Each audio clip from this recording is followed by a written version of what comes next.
Welcome to the Aveiro Steam City closing event with investment of 6.1 million euros, of which 4.9 million euros are co-funded by community funds within the scope of the community program Urban Innovative Actions. The project has fostered the municipality to take the first steps in creating a smart city with an economy based on knowledge.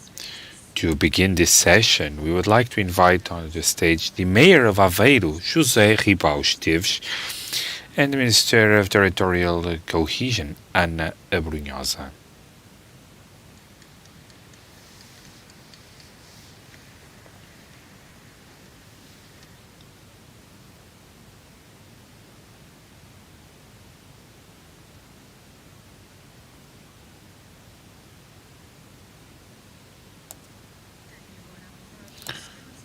We will now give the floor to the Mayor of Aveiro, José Ribau Esteves. Good afternoon. Pleasure to be here with you for this closing event of our Aveiro Steam City. Please allow me to welcome you all and a very special regard to our Minister Ana Abrunhosa, although we love to have you because the Minister Ana Abrunhosa in the different heads of her life has been working with us for a long time, and a lot of what we do, a lot of we have idealized 8 years ago, a lot of what are operations that are materialized and dreams within the pipeline of the fulfillment were worked upon with the president of the CCR, with the Minister Ana Abrunhosa, so she's part of the team, and she's someone that we welcome with a pleasure, that we always welcome our partners, and also with a love that we welcome our friends. Please do know that we are very privileged to have you with us in our work team and in our team of friends. The local councilman, João Machado, was telling me that it's been 3 years and 8 days that we were here in this room launching the project Aveiro Steam City. And this is a very interesting thing that we have the obligation, because of the contract we signed with the manager of the program, Urban Innovative Action, which is to launch, to execute it, and to be accountable. And this is a very important moment of this entire process. We were the first Portuguese entity, the first city to have a tender funded by UIA. Within this framework, there was one more, which was Lisbon, in a different process. So we had this opportunity, and we share the responsibility of putting it together. So today we are sharing the main part of this conclusion, knowing that this is not a closure. This is something that changes stages. 6.1 million of investment, 4.2 non-refundable, and the main conclusion is that this project was, is, and will surely be a winning investment, and this is our main reference of what we are about to show, with the participation of so many partners that the project gathered, some of them in the departure point and others that came to become part. And then in the foyer we have an exhibition at the end of the session, or at the end of the afternoon we'll be able to visit and to get to know in a closer manner the state of development. Anyway, I chose 4 groups of questions or projects to highlight what was in fact the excellence of this process. And the first one is the most important, which is education. And we brought from the start education, STEAM. STEAM education was what we brought to the table. This was one of the distinguishing remarks of the project. with a very strong presence from first cycle to secondary schools. All of them have tech labs, but not just tech labs. They have teachers that are trained, that are aware of this field, where we have strengthened the capacity of the educational community of using this tool, adding value to the basic work, but also stimulating the development of the skills for STEAM training. And here, and in many other dimensions of this project, University of Aveiro, that has had a very interesting and important role in fulfilling this goal. This is something we will address during the afternoon. But this is not a dimension of a municipal work. It is seen as a priority for other regions of the country. Nationally, the RRP, for instance, speaks about STEAM. In Portugal 2013, the partnership agreement, STEAM is a part of it too. So we have the pleasure of belonging to the group of pioneers in launching this kind of operations.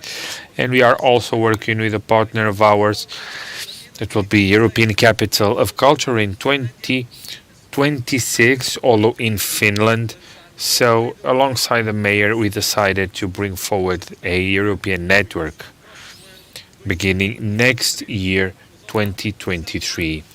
But alongside education, there is specific training that was developed with different projects that had the asset of bringing other projects. Let's mention, for example, the one that our university was able to fund within the RRP with a financial dimension of 12 million euros, thus promoting in other ways and other areas, very important in our community, students of our university, to continue this work of deepening the development of skills connecting to STEAM. The field of education and training had a very, very steep importance, and it is in the life of the community, and the operations are ongoing. The wheels are in motion so that we can continue to grow at this level.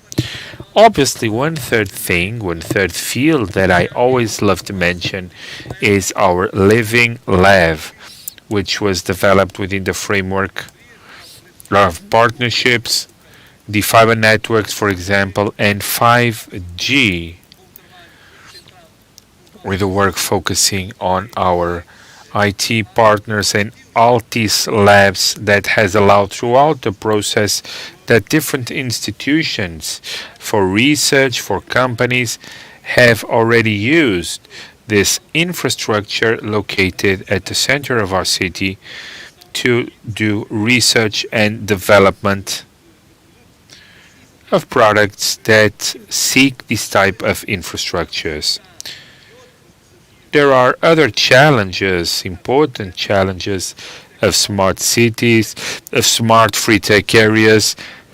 We are very attentive and active in participating in these new challenges with a set of partners that are very important, that are also our partners in this project.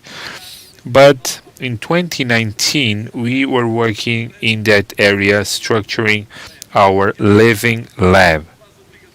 One other thing that is almost mandatory has to do with a very important contribution that this project of the Aveiro Steam City has had, has, and will continue to have in our tender to European Capital of Culture in 2027. One of the things that we took upon, and in this room, those who were here yesterday were able to access this, and those who didn't might find it with a bit book, our book, that one of the main things of our tender is that some of art, creativity, technology, what we have been doing in some projects, the MTF labs, in some of the episodes that we are sharing in a more festive manner in our Aveiro Tech Week, framed within the Tech Days, within the view of Art Light Tech or Criatech, and that is one of the things that makes a difference in our tender, that work that uses tradition, that uses nature, that uses the soul of Aveiro, mixing it all with technology, taking advantage of that ecosystem that exists in our city, in our municipality, and in our region. So Aveiro has had an opportunity of growing in the different areas of the contribution of Aveiro Steam City in education, economic development, culture, environment. Some of our projects are also connected with the issues of the environment and a positive contribution that we wish to bring forward in the field of environment. So that's why we are very positive, and with a special thank you to our main sponsor, to our funder with the innovative action. The main goals that we have defined will continue in Steam City 2 and other operations that are ongoing, other opportunities that I'm sure we will pick up upon the array of projects and funding projects that our dear European Union will provide and has been providing. We want to continue to prepare our youngsters the best way possible for the labor market, for the qualified market, and for the market that will exist in the way that becomes very clear given the evolution of what we feel in a clear manner throughout the world. Obviously, in our country, with this very strong presence of the digital era where we are all involved, but that will, I'm sure, become better in the future. The pivotal goal of continuing to contribute to an increase of the competitive advantage of our companies. Something that I always like to say, that our main engine, our main drive are our companies, our private productive fabric. We just want to continue to be a good auxiliary engine and drive of those who create wealth and employment. And at the end of the day, we also find our citizens, those who spend some of their time here, leisure, culture,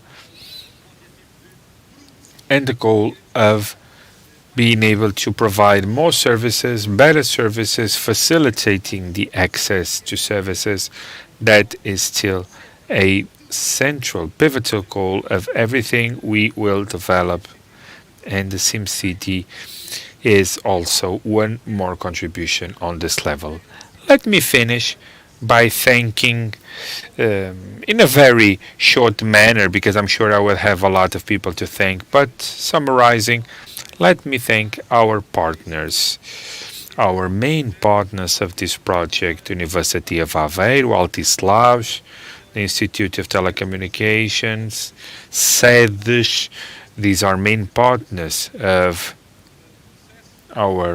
this process of ours, in Novaria, and all the others that we will sign today. It's 14 entities with whom we will sign the new protocol of Aveiro Tech City, that has entities that got involved in many projects integrated in the Aveiro Steam City. So they are the ones who are partners of this program.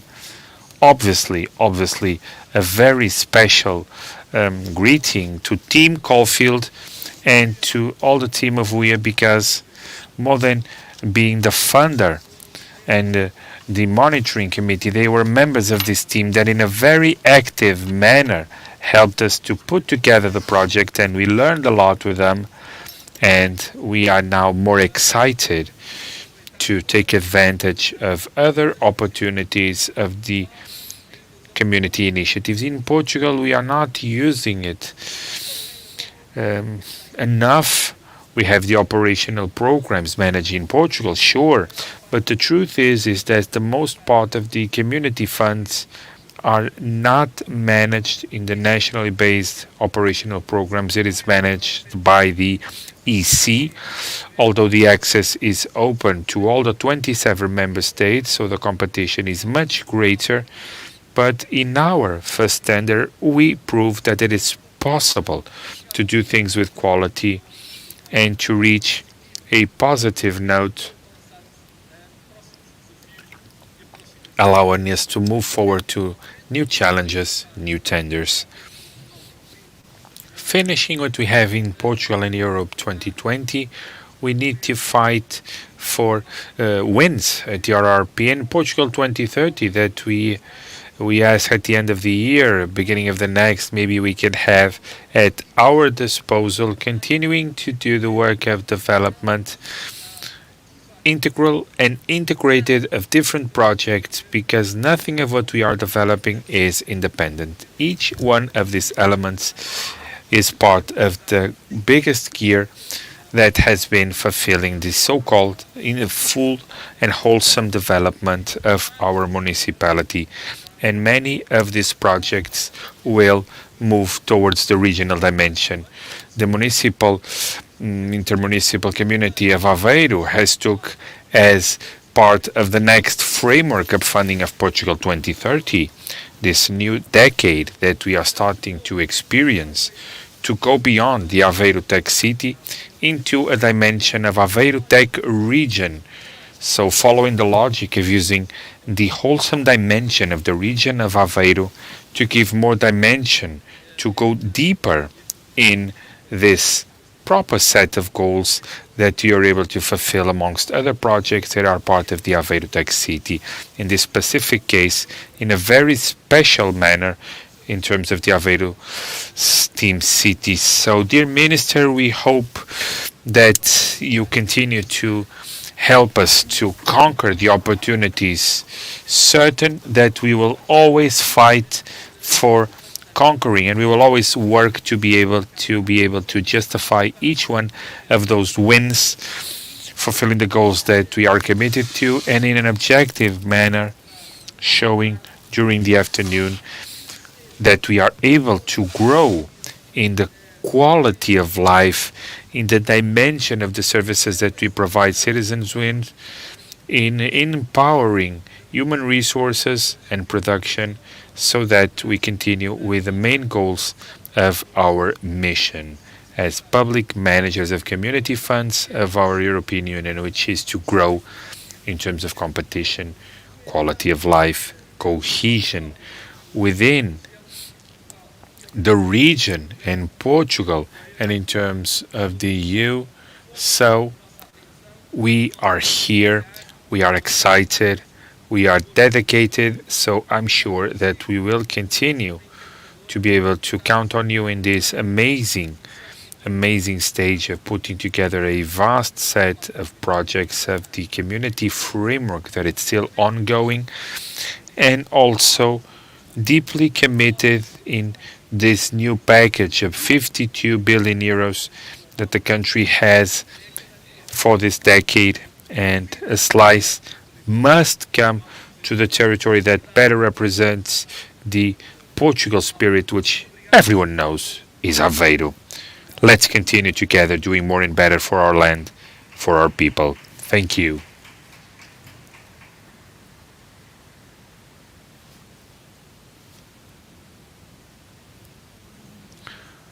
Let us call to the stage the Minister of Territorial Cohesion, Ana Abrunhosa.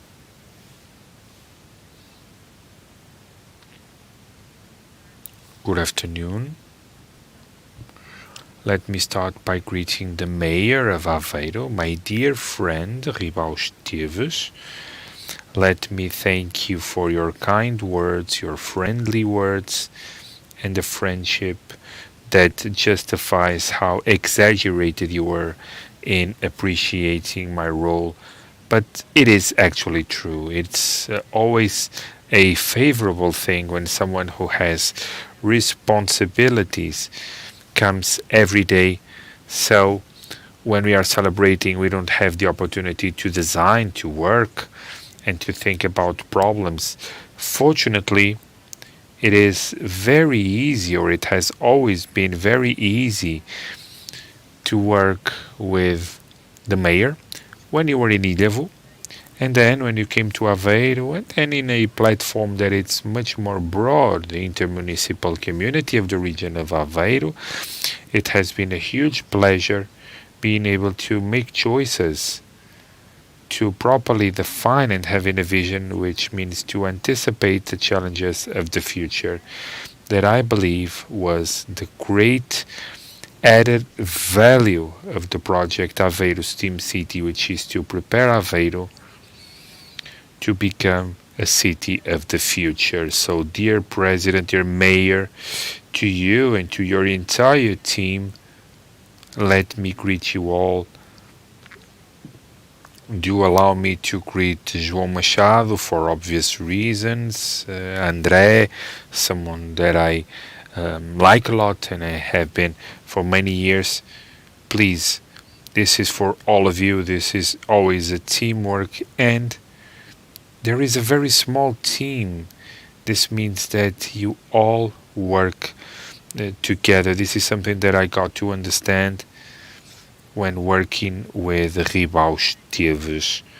Let me also greet the director of the program Urban Initiative Actions, Tim Caulfield. Let me thank you for supporting Aveiro and supporting our country, and especially the support that you grant these initiatives with. Allow me. This was one different thing. The network of partners, it was one of the things that was more important. The partners of this initiative that are here with us, and those who are not, let me greet them all. The University of Aveiro, it's impossible to think of Aveiro without thinking about all these entities and how important they are in the life of this city and region. Altis Labs, the Telecommunications Institute, Nova Ria, the Innovation Network, SEDES, and all the other partners who are involved and will be involved further. So, dear President, thank you for having me. I'm very honored.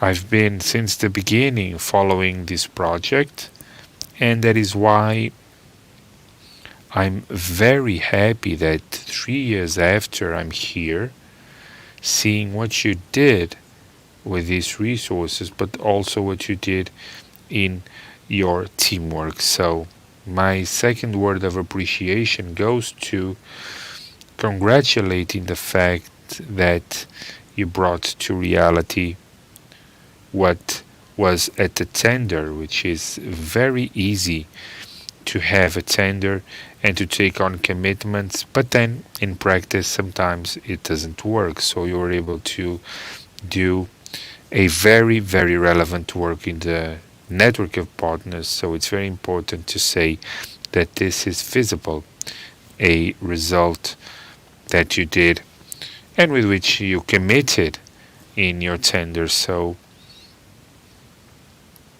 it would have been impossible to do what you did without the involvement of all these partners, without working together. We all know that our representatives are responsible for the development of our cities, in all cities. But we also know that the representatives and their teams can do a lot, sure, but can do a lot more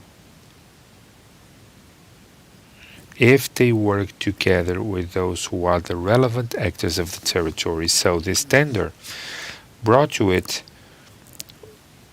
the actions throughout the days, throughout the years, the true relevant actors for the development of the city of Aveiro.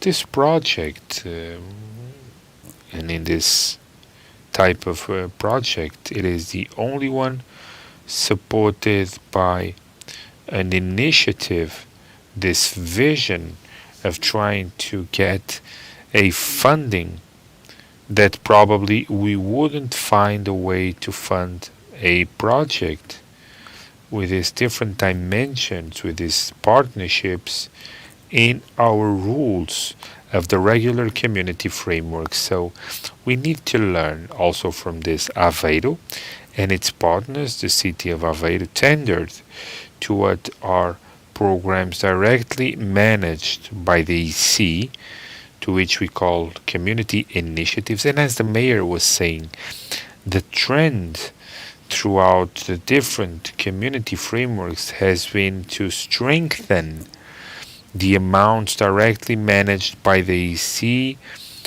because the challenges themselves that we face make it that we make robust partnerships between countries, and the fact that the EU also wants to be stronger and stronger with challenging proceedings of high financial resources, and that represent partnerships between countries.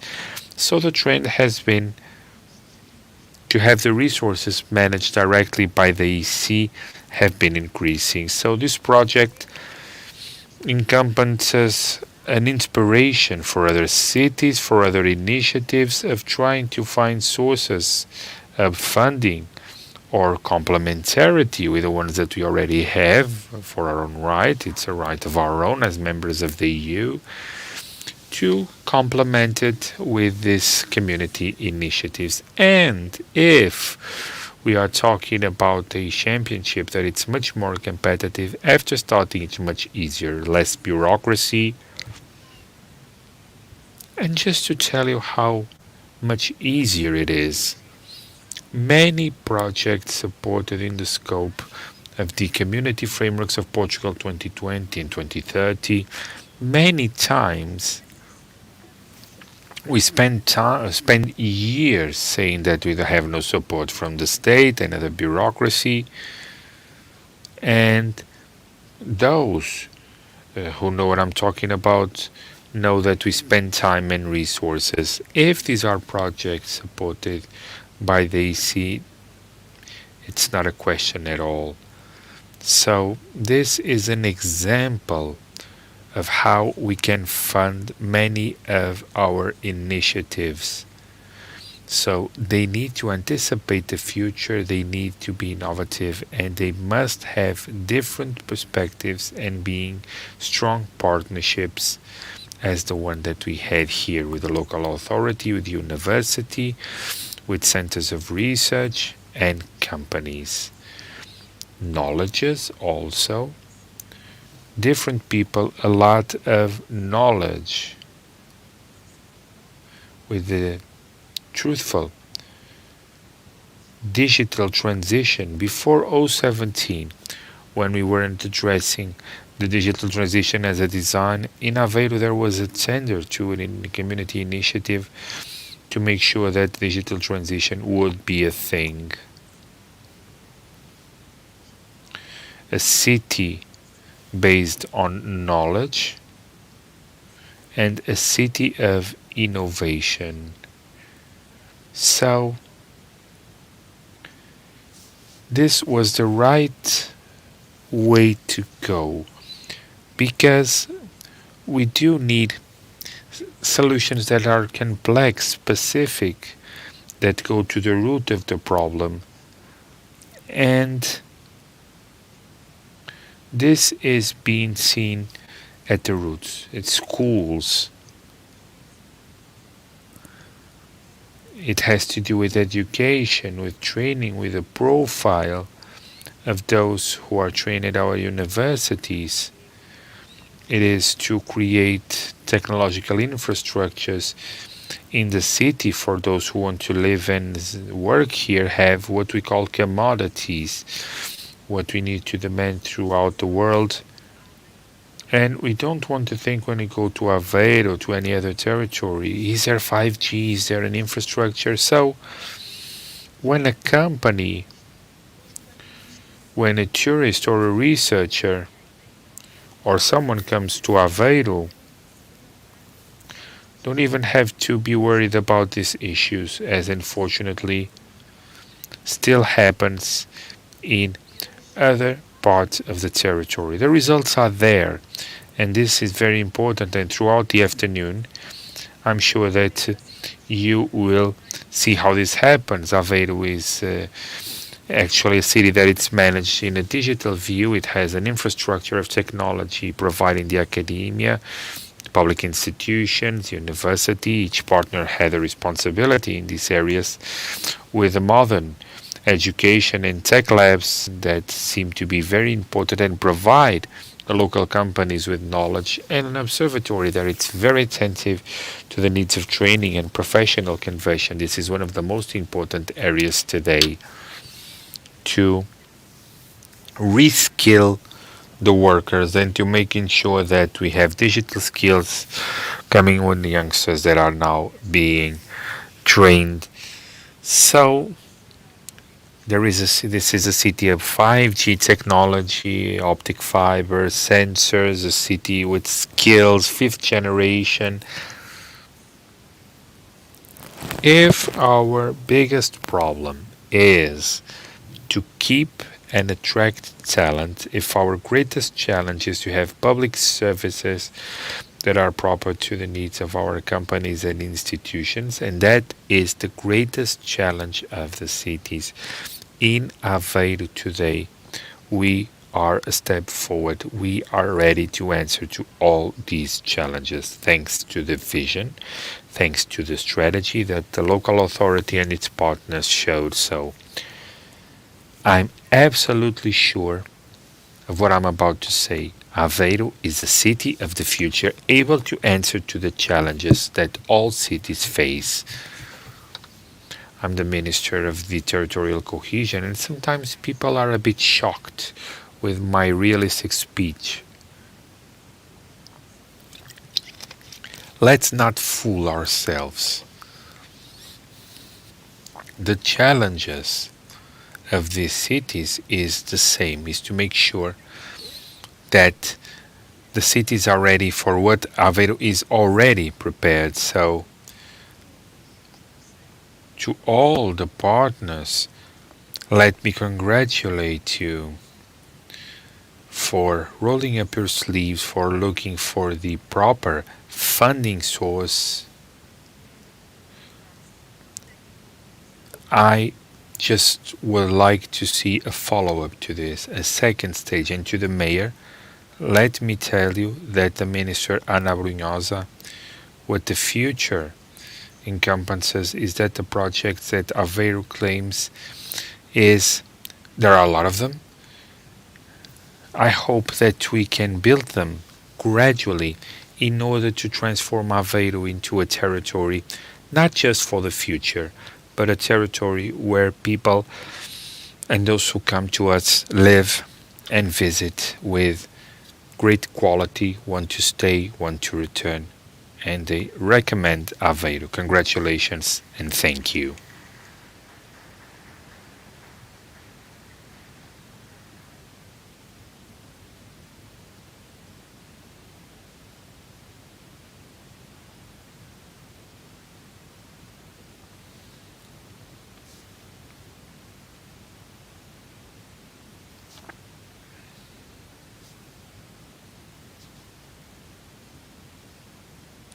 Agradecemos ao engenheiro José Ribaus. Thank you, dear Mayor Ribaus Teves, dear Ana Brunhosa, for opening this closing event. Let's now get to know the results of the Steam City project.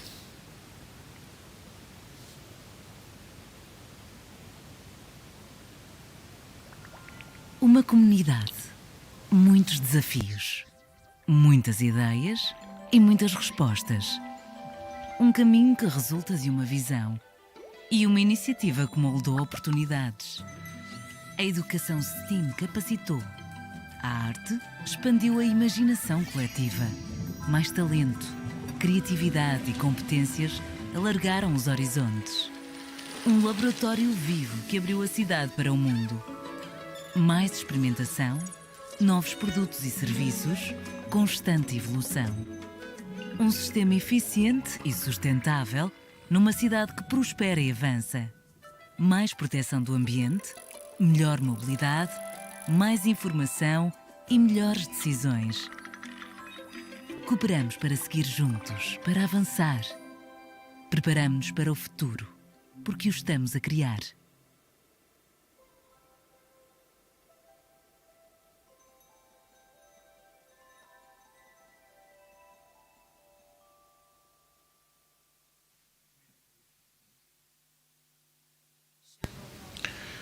Let me bring on stage André Costa. Good afternoon, dear Mayor. Good afternoon, dear Minister.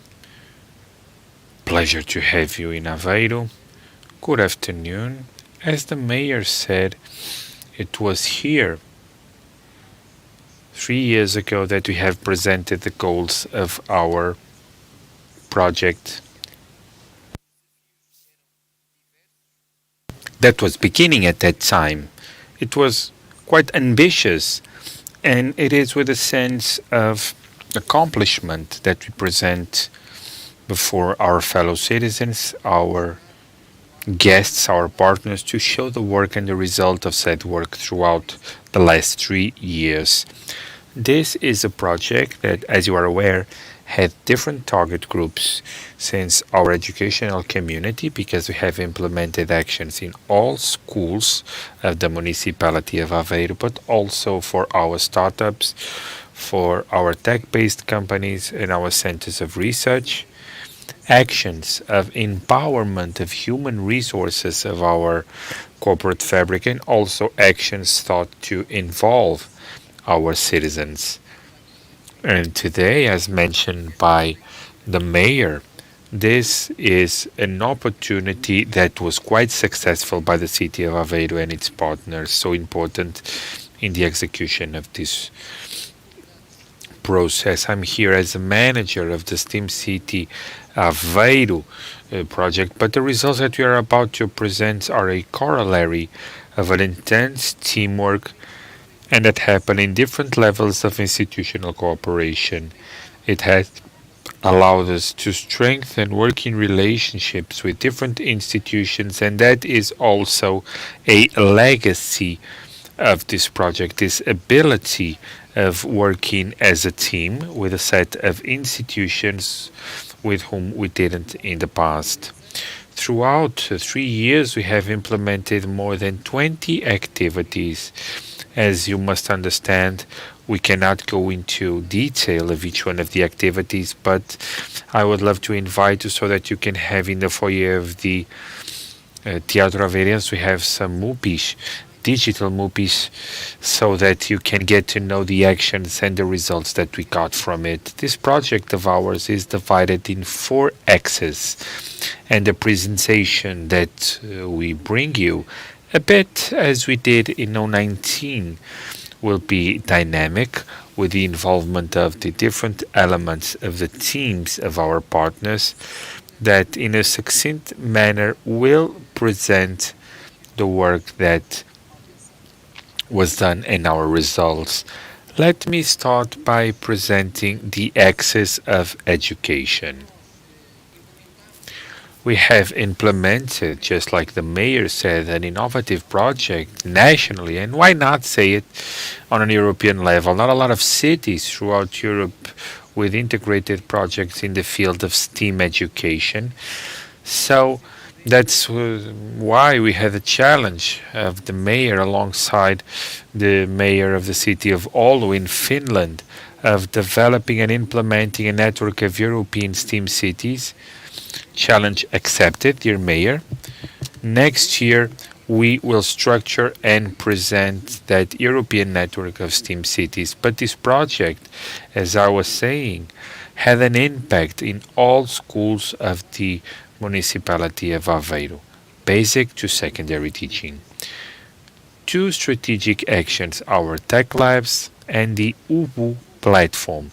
In order to share with you these actions and the vision of the municipality, let me give the floor to Daniela Queiroz. Thank you.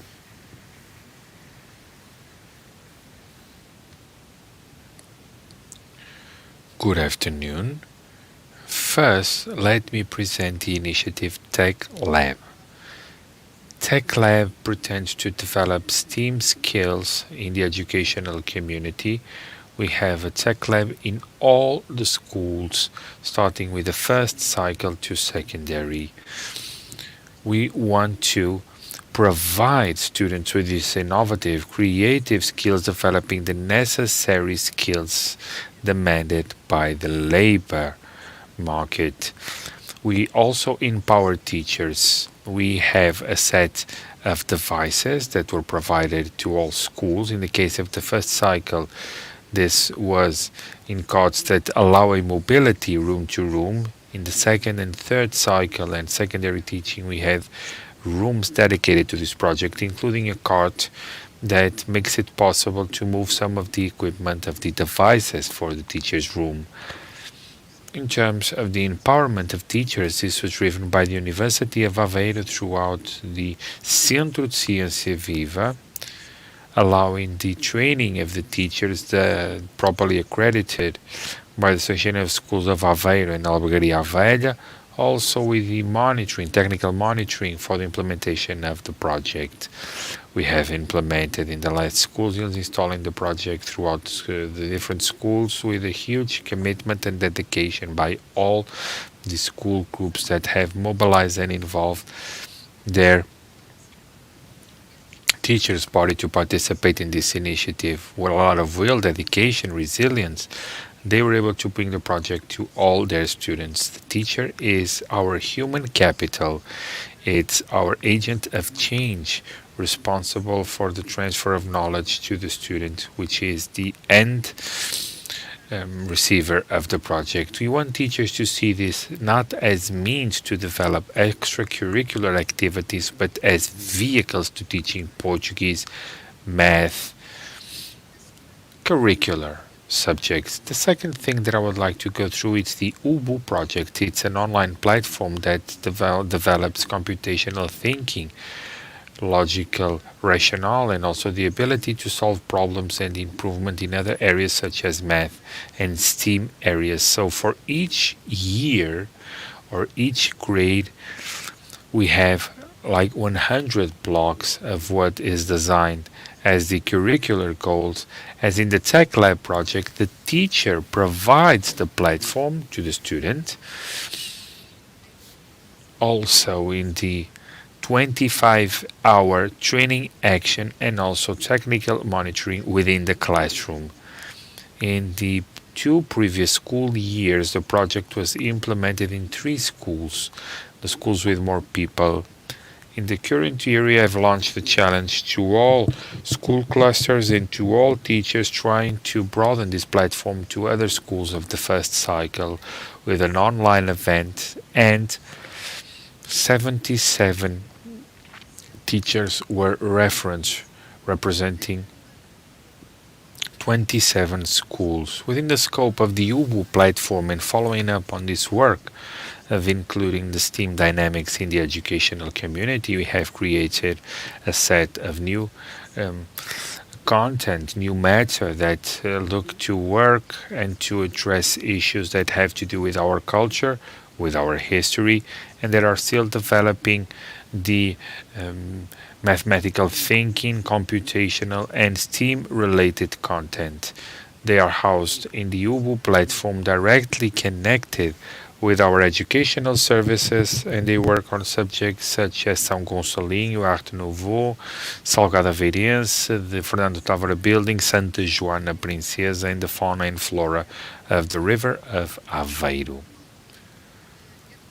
Let me tell you also about the artistic residences, STEAM-related, that is developed by our and with our partners of the Finnish city of Oulu, European Capital of Culture in 2026, that wishes to emphasize the A of arts in the STEAM education context. We want to content leadership projects that use the different areas in a wholesome manner.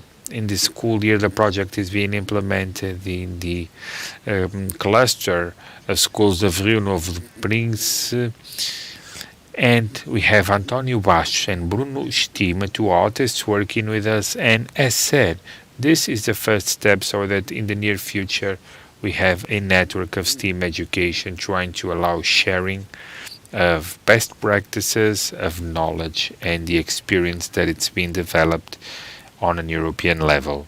Thank you.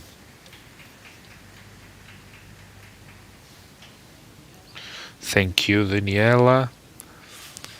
Let me give the floor to the director of the Fábrica Ciência Viva, Pedro Pombo, our strategic partner in this field of STEAM education. Pedro, thank you.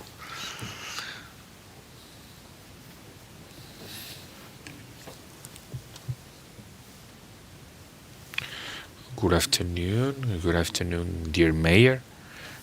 Good afternoon, dear Dean.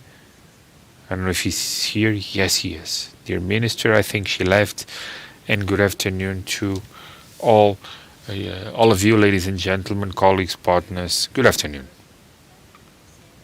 As you all know, we have an executive structure in the University of Aveiro, the Fábrica, and it is a structure, is an interface between the society in general, connecting the scientific community to the city and to the community.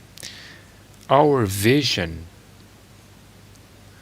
stands on 4 pillars that have to do with promoting an active citizenship and support to knowledge in general, scientific knowledge. We think that with our identity we inspire and mobilize via science, and this is something that we have been measuring, especially in schools. Through our activity, we promote a scientific culture. We challenge audiences to share and to debate new experiences in the content and activity that we develop.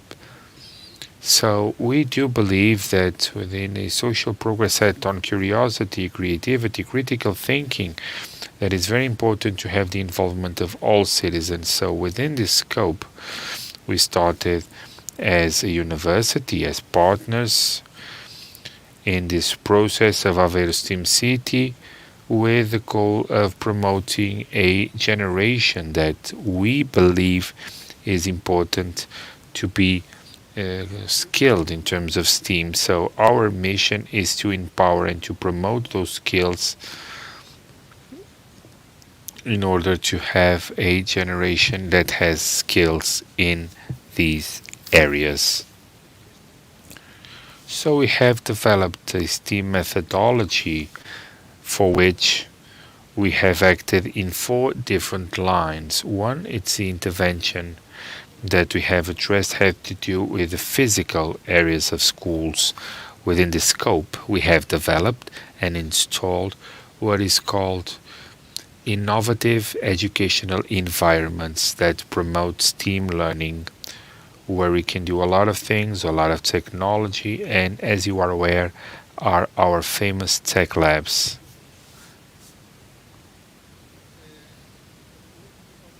The other level of intervention had to do with learning and teaching. So we had to think about content and developing an educational program dedicated to the subject of STEAM for the first cycle. Then we had an intervention in terms of the empowerment of teachers. So we've built a training program called Make-up Technologies for the first cycle, and this program ended up involving 12 classes of teachers. And we also thought about the way, the procedure on how to implement the entirety of the operation, the entirety of the program in the context of the classroom.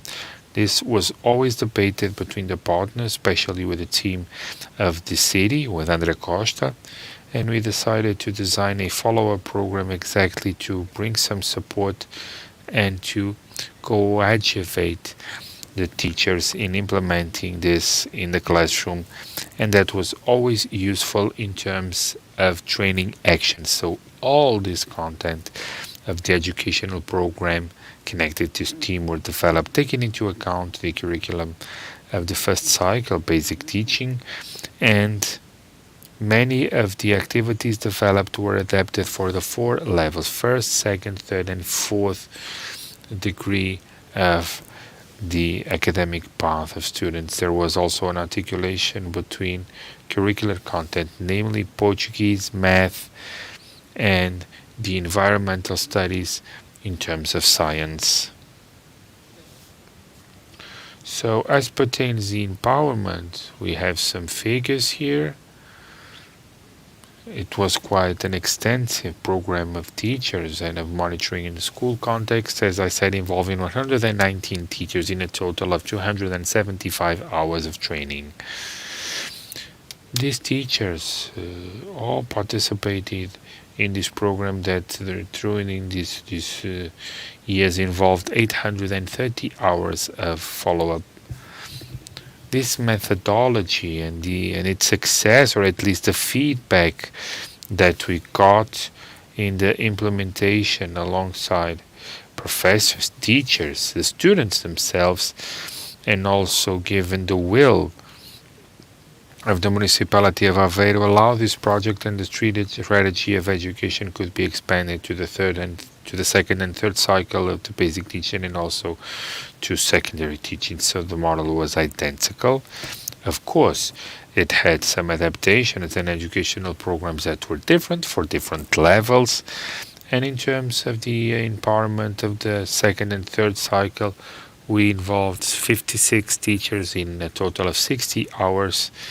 And this program is still ongoing when we have 272 hours of follow-up at schools. In terms of secondary, we had 16 teachers involved in a total of 34 hours of training, 128 hours of follow-up, and we had a 2-day boot camp that happened in the Fábrica, which was actually a very special experience. A little girl was saying, "I will never forget this weekend in my life." So it was a great cooperation between companies and the university. So this team strategy brings together a different project, which was a challenge that we have launched, not just to the university and the rectorship that were very eager to support, but also the municipality of Aveiro. That's why we created this school, the Living Science School, promoted by the city of Aveiro with the support of the agency Ciência Viva, and that works in the Fábrica. So this school, it's an educational program aiming at STEAM education, integrating the school curriculum, but in a context, a formal curriculum, but in an informal view, because the school happens at Fábrica within this environment of science centers. So youngsters do have classes or have the possibility of participating in the program, being able to enjoy the different assets and the different contexts that we have, and that's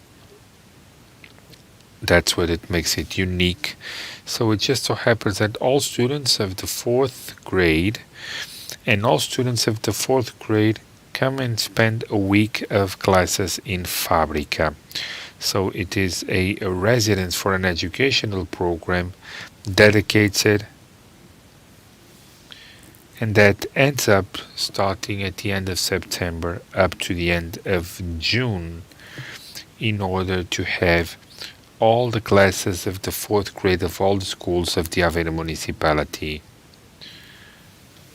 Until today, we had 1,637 students. We could have had more, but because of COVID, there were quite significant idle times. So this is a figure that we have in 3 years of our Ciência Viva school working, living science. That's what it means. Aveiro is a STEAM city. It was at the forefront of this initiative. Now we do have a structure that comes from all levels of teaching: first cycle, second cycle, third, secondary. The first cycle we have the school living science to have an experience, a different experience. And as you well know, all students that get motivated on these areas can continue in their higher education, because our University of Aveiro is quite strong in terms of STEAM, and recently has strengthened all of this via this new project funded by the program RRP with the Regional Alliance. So we do have an ecosystem, and youngsters start to work on this and start to realize that they have a path in front of them in terms of our Aveiro City. Thank you. Thank you, Pedro. Without further ado, and because the project has very specific target groups, let me give the floor to a teacher of the school of Alumiera. She was one of the teachers involved in the project of Tech Labs and the UBU platform. Thank you. You have the floor. Good afternoon, and thank you for having me. Pleasure to be here and to share with you the experience that we had. The society has been teaching cannot happen as it happened many years ago, as I had in school. We need to change. The city of Aveiro brought amazing propositions with the UBU platform. I did a training last year where I had access to a lot of training, and I was very curious to learn. Let me tell you that our students love it. When they have to bring the computer, they work with keyboards. That's what they love the most. Working in a different manner. They are very interested, very excited in working with all of this. Our students, as I said, are very excited. They are deeply committed, no problem. Everyone wants to do something. They all want to have a hands-on approach. The visits of this fabrica to the school, the girls from teams, they love them. They work in partnership. Then we also bring them to the field. This change happens with us, and the will to continue is there. All teachers are always asking for more. As I always ask, they want the 2.0 version, and it exists. We do have level 2. We have an upload of Tech Labs that we are doing little by little. There are more people coming into the project. The children have access to all this information. They are very, very excited. And one of the things that appears often in the research or in the searches is that we are all makers. That's what we get in terms of research, and that's what it says, because we are all makers and we all create things. We all make mistakes, of course, but we learn from them. So we ask questions, we innovate, we also learn. We do something amazing, which is work as a team, not just the I. We take risks, we work together. The project itself makes it that we become amazing. And that was it. Thank you.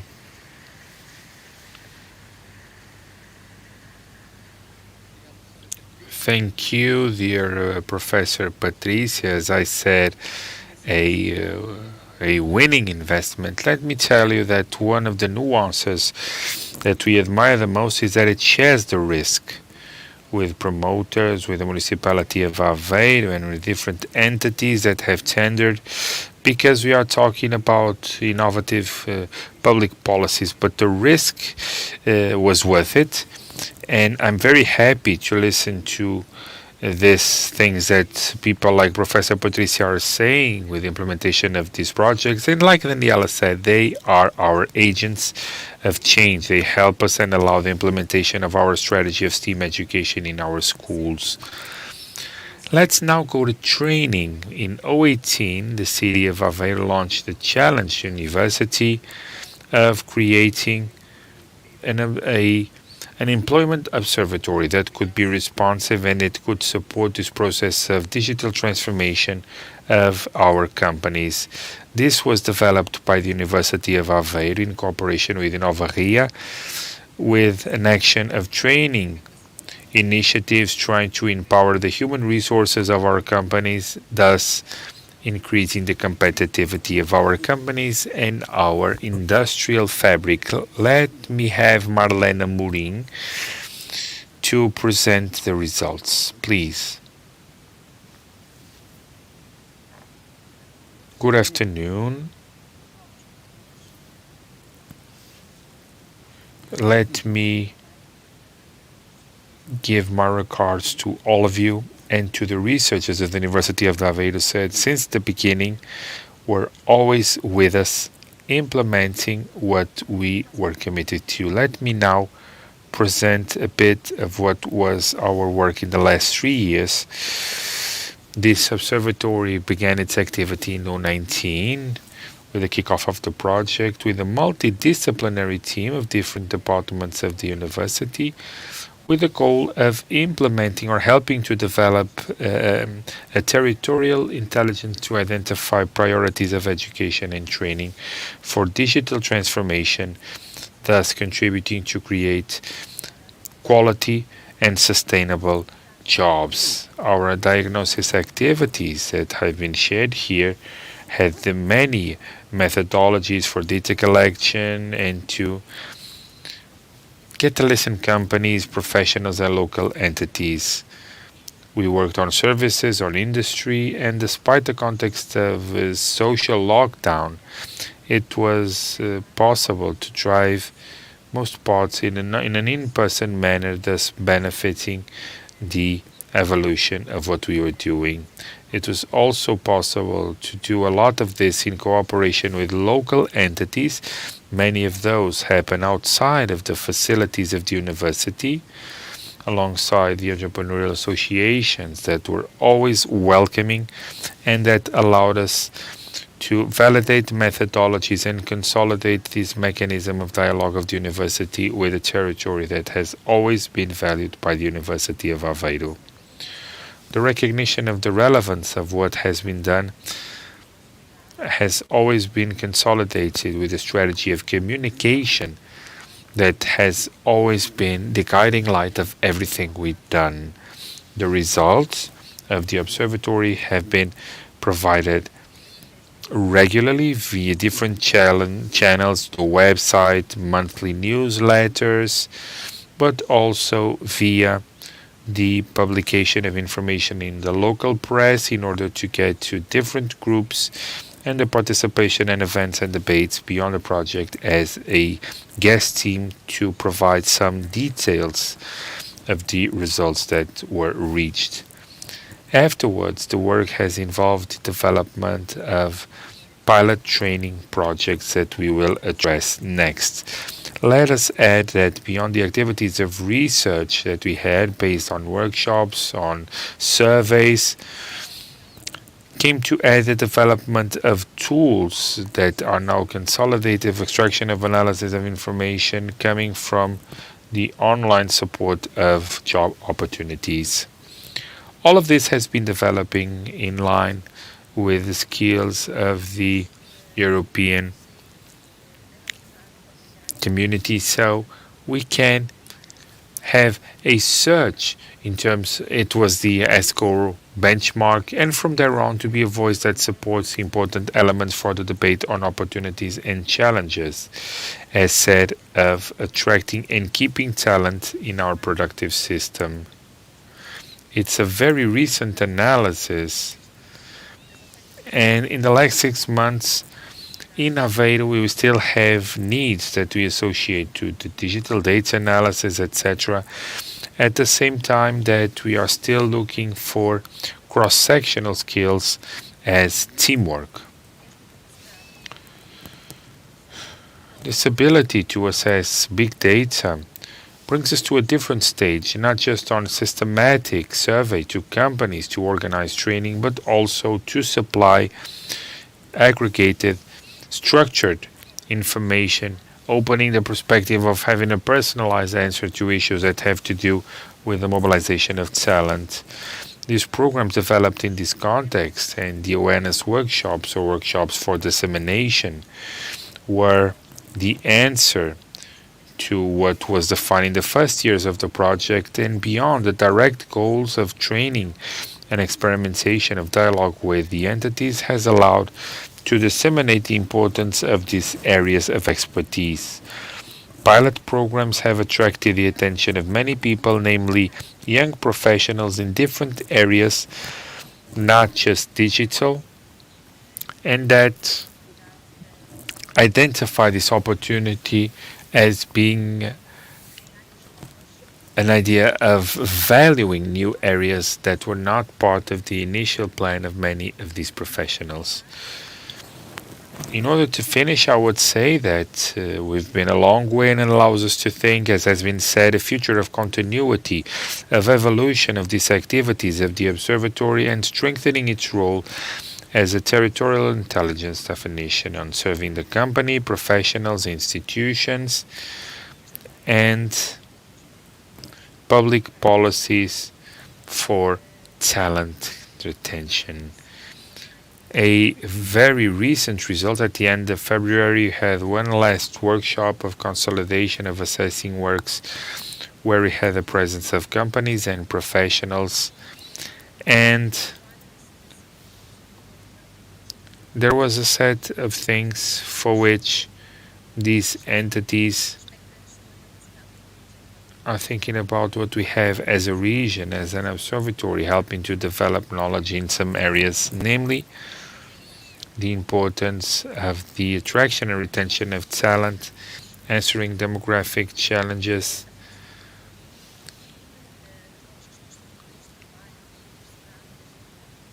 agility, diversity, and something that is very important for current teams. So the University of Aveiro and the team of the Employment Observatory, I would love to thank the opportunity for bringing some of these ideas into practice, the opportunities to cooperate, and the opportunities that this brought in order to strengthen the connection of the university to society, that, as we are aware, are a different thing of this university and the ecosystem that we are a part of. Thank you.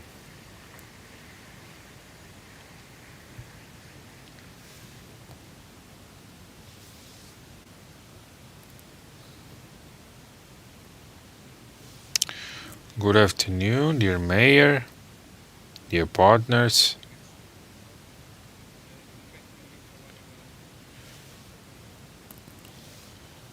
I will now talk about the actions of empowerment that were initiated during the project. In 2019,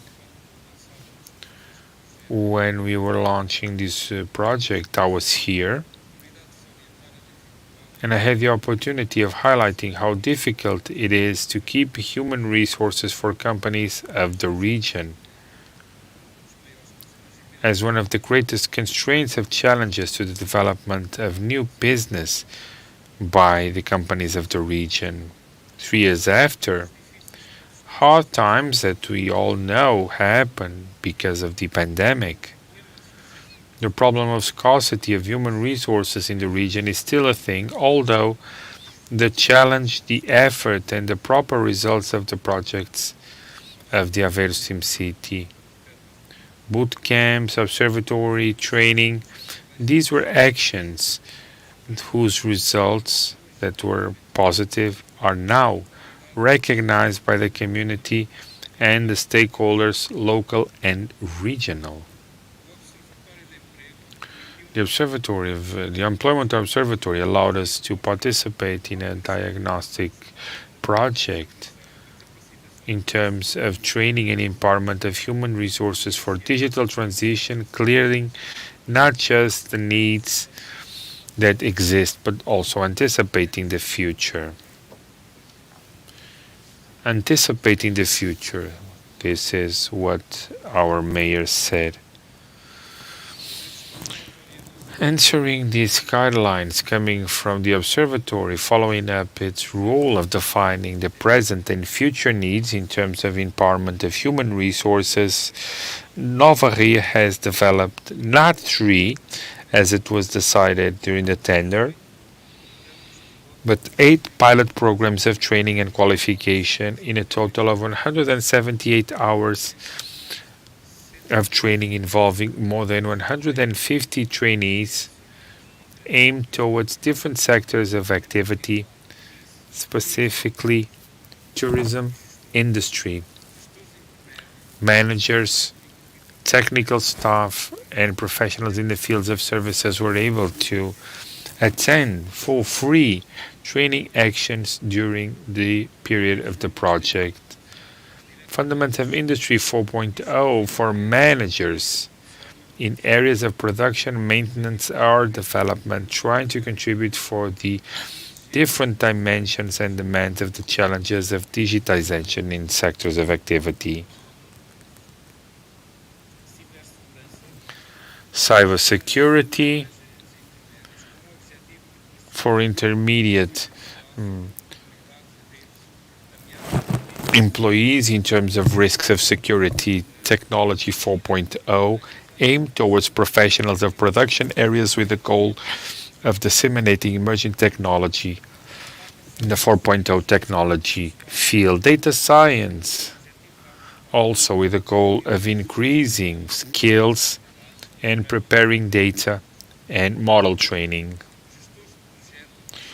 Advanced project managers in Agile and Scrum for technicians in order to review knowledge in terms of IT projects.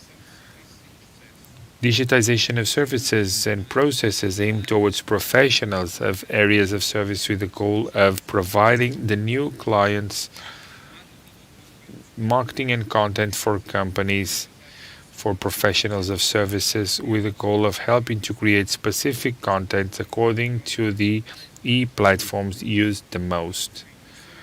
And also general notions of social media and management of presence for professionals in the field of services with the goal of learning, managing, and learning how to make decisions based on social media platforms. The main results was the project of the Aveiro Steam City. In terms of training, the companies and the trainees do acknowledge that the actions that were developed as a good starting point, highlighting the importance of the continuity of these actions and others that possibilitate the deepening of knowledge.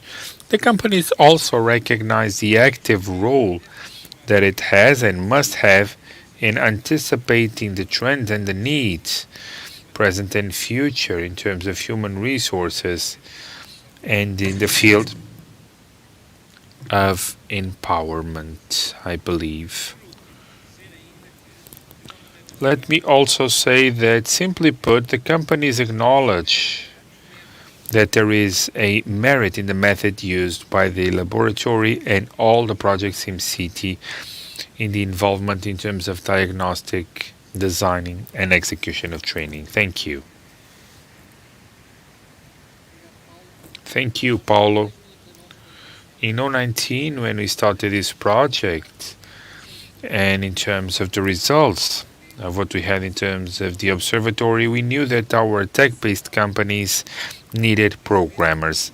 That's why the city of Aveiro decided to move forward with the Aveiro Tech City boot camps that Carlos Medo will talk about. Thank you. Good afternoon.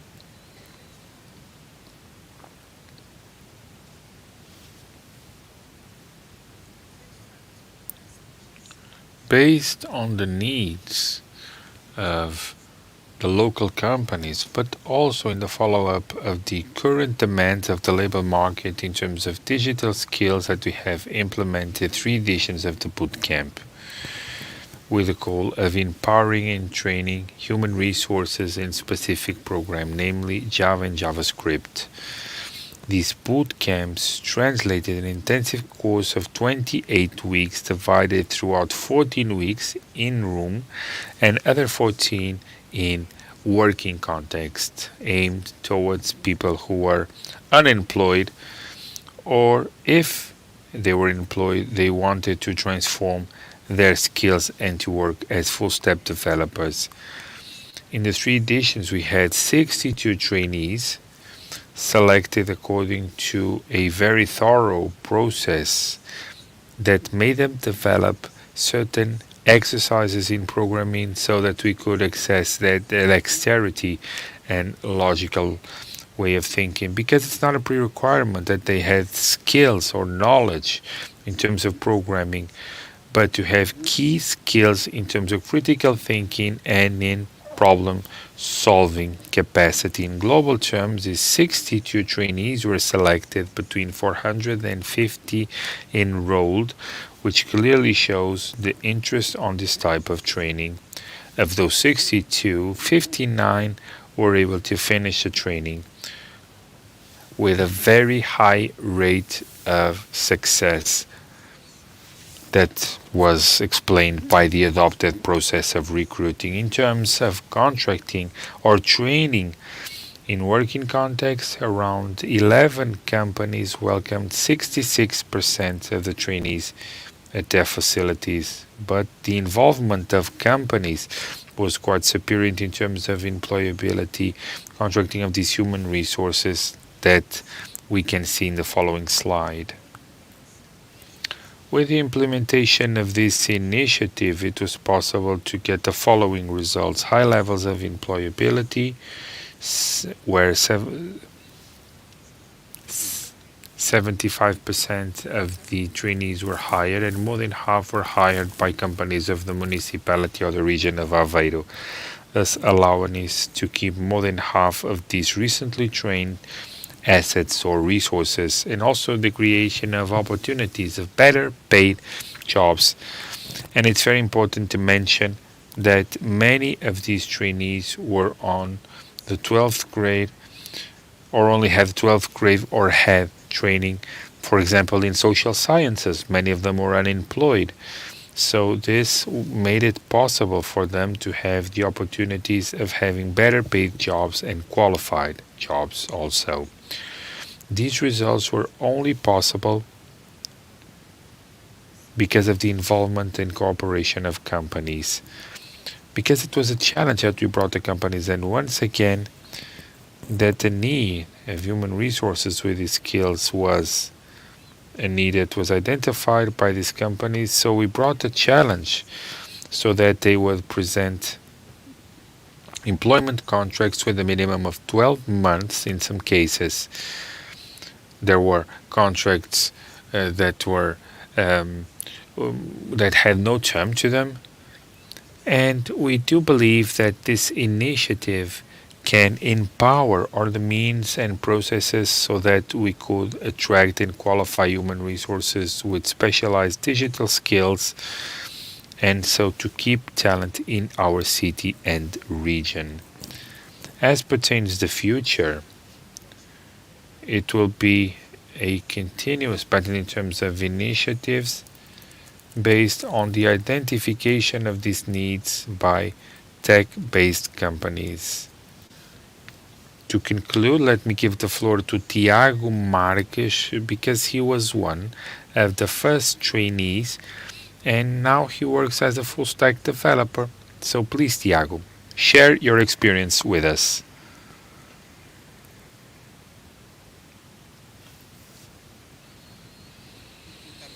Good afternoon. I'm very happy to return to the city where everything started. A younger version of me, in a way, started the telecommunications and electronics engineering. Unfortunately, this course was not successful, and I decided that I could not be in front of a computer programming every day. I decided to change courses, went to Coimbra, and studied psychology. After getting an MA in psychology, I was looking for work. During 4 years, I found a lot of things, working in bars, in coffee shops, some precarious jobs. They paid me the minimum wage to be a recruiter or to be a psychologist. I was 30. I had no perspective in terms of a career. How can someone think about the future without knowing if there will be anything to do the next month? How can I pay rent? That's when I got the Encoding Academy boot camp. So I wanted to have a future or career, knowing that the job of being a programmer was desirable I thought that was the time to change my life. So I decided that I wanted to have a boot camp funded in Aveiro, so I dedicated my time studying to be selected, and I was selected. I quit from the hostel where I worked. This was my opportunity to change my life. It were very, very hard months, a lot of works. I didn't sleep a lot at that time. This is something that I never tried before. Very intense, very demanding, but I made friendships for life. It was hard, but it was also rewarding. Looking back, it was the best decision I ever made. After the boot camp, I never had to look for work again. Globaltronic in Agra was where I did my internship, then I bought my car. It would be impossible with a part-time or working with Recibos Verdes. Then we had a different opportunity. I'm working with Tele. It's a company of telecommunication for the Nordic countries. I asked my wife to marry me. We have been married for 5 months. During the pandemic, okay, a lot of people lost their jobs, and I would have lost my job too because I was working at a hostel. So this boot camp was the turning point of my life, personally, professionally, and it's ironic. In a city where one day I said that I didn't want to be in front of a computer programming throughout the day, was the same city that lights a fire of passion. So I'm here to thank you all for providing this change in my life. So thank you to all of you.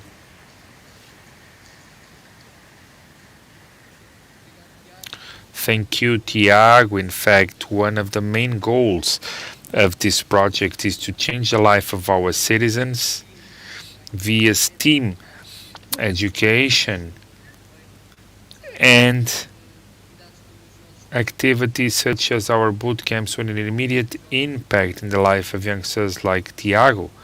He is a full stack developer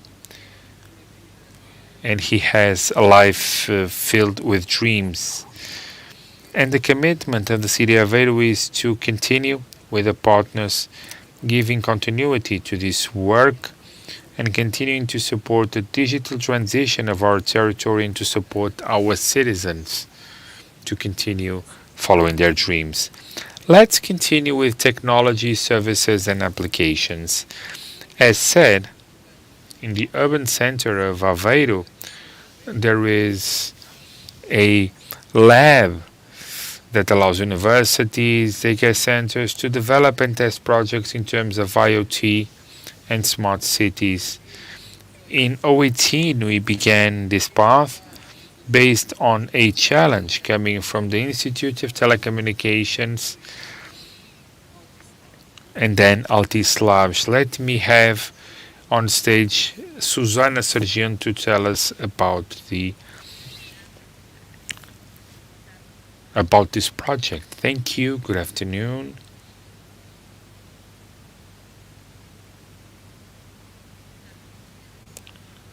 Let me start by thanking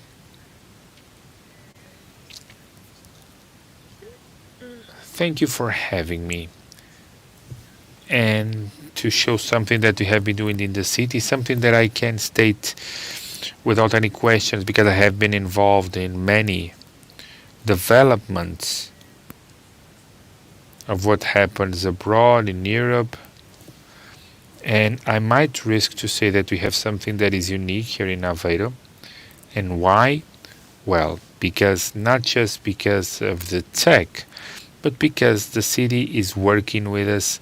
And many times I'm asked, how can we do it?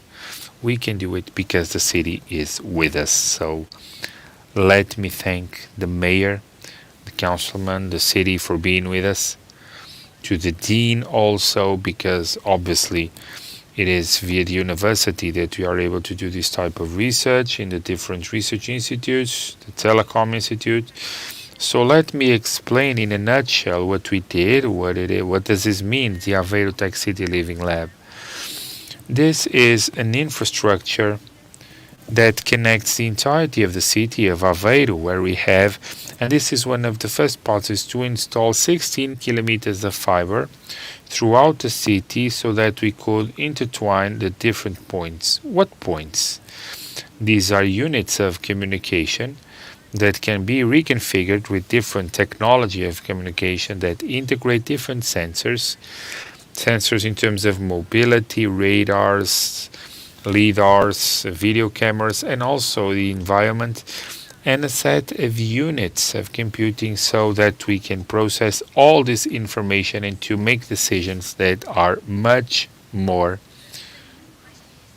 information, becoming much more effective in the city. This is what you can see of the city, that is fully interconnected. Then we have fiber for center, where we manage not just the network but the data and also communications with core 4G and 5G, and also a mobile infrastructure, so a set of vehicles, Transdev and Veolic in Aveiro, that are equipped with sensors and communication systems. And when they go through the city, we are able in real time to get the information of where they are, but also of all their sensors. And we have in the foyer some of the information that we can share with you. What were we able to reach with this infrastructure? Well, on the one hand, we were able to provide data of those who are in the city, of vehicles, of sensors, of people, but also installing, testing equipment of communication, testing new sensors, testing new antennas, testing prototypes that can be tested and validated in a real environment before becoming a product.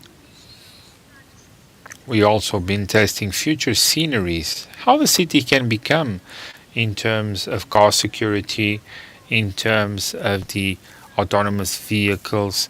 How will the city work in the future? We can predict how the future will be and to test it as if the city was a city of the future, because it is. That allows us to show what kind of scenery can we have in the city.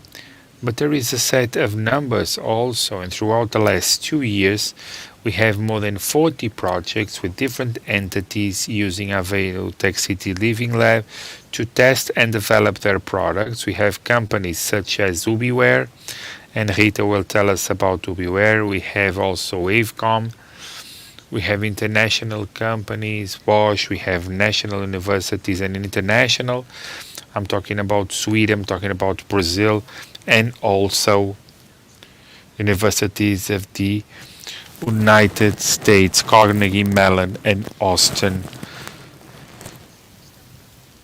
We now have 11 projects that we are still working, from data usage, from the metrics of our infrastructure, because what we have is so rare that our partners are asking us to get info from our infrastructure in order to simulate it in an environment of simulation so they can test a set of new services.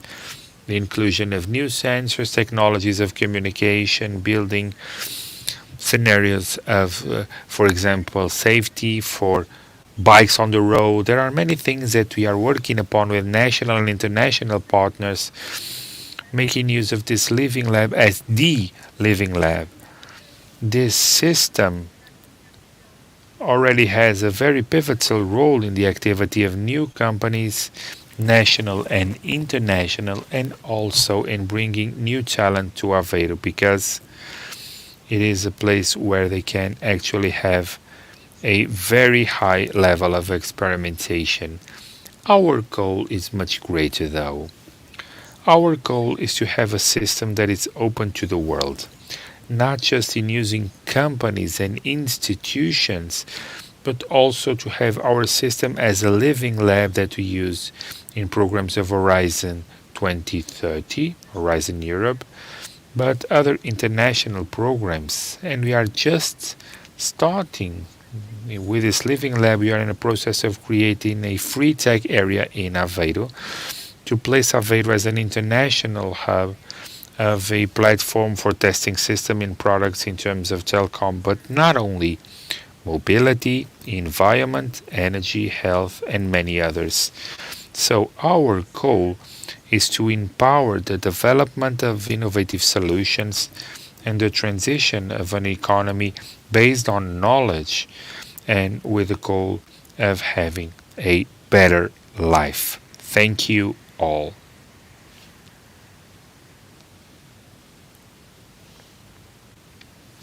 Thank you, Suzanne. One of the main traits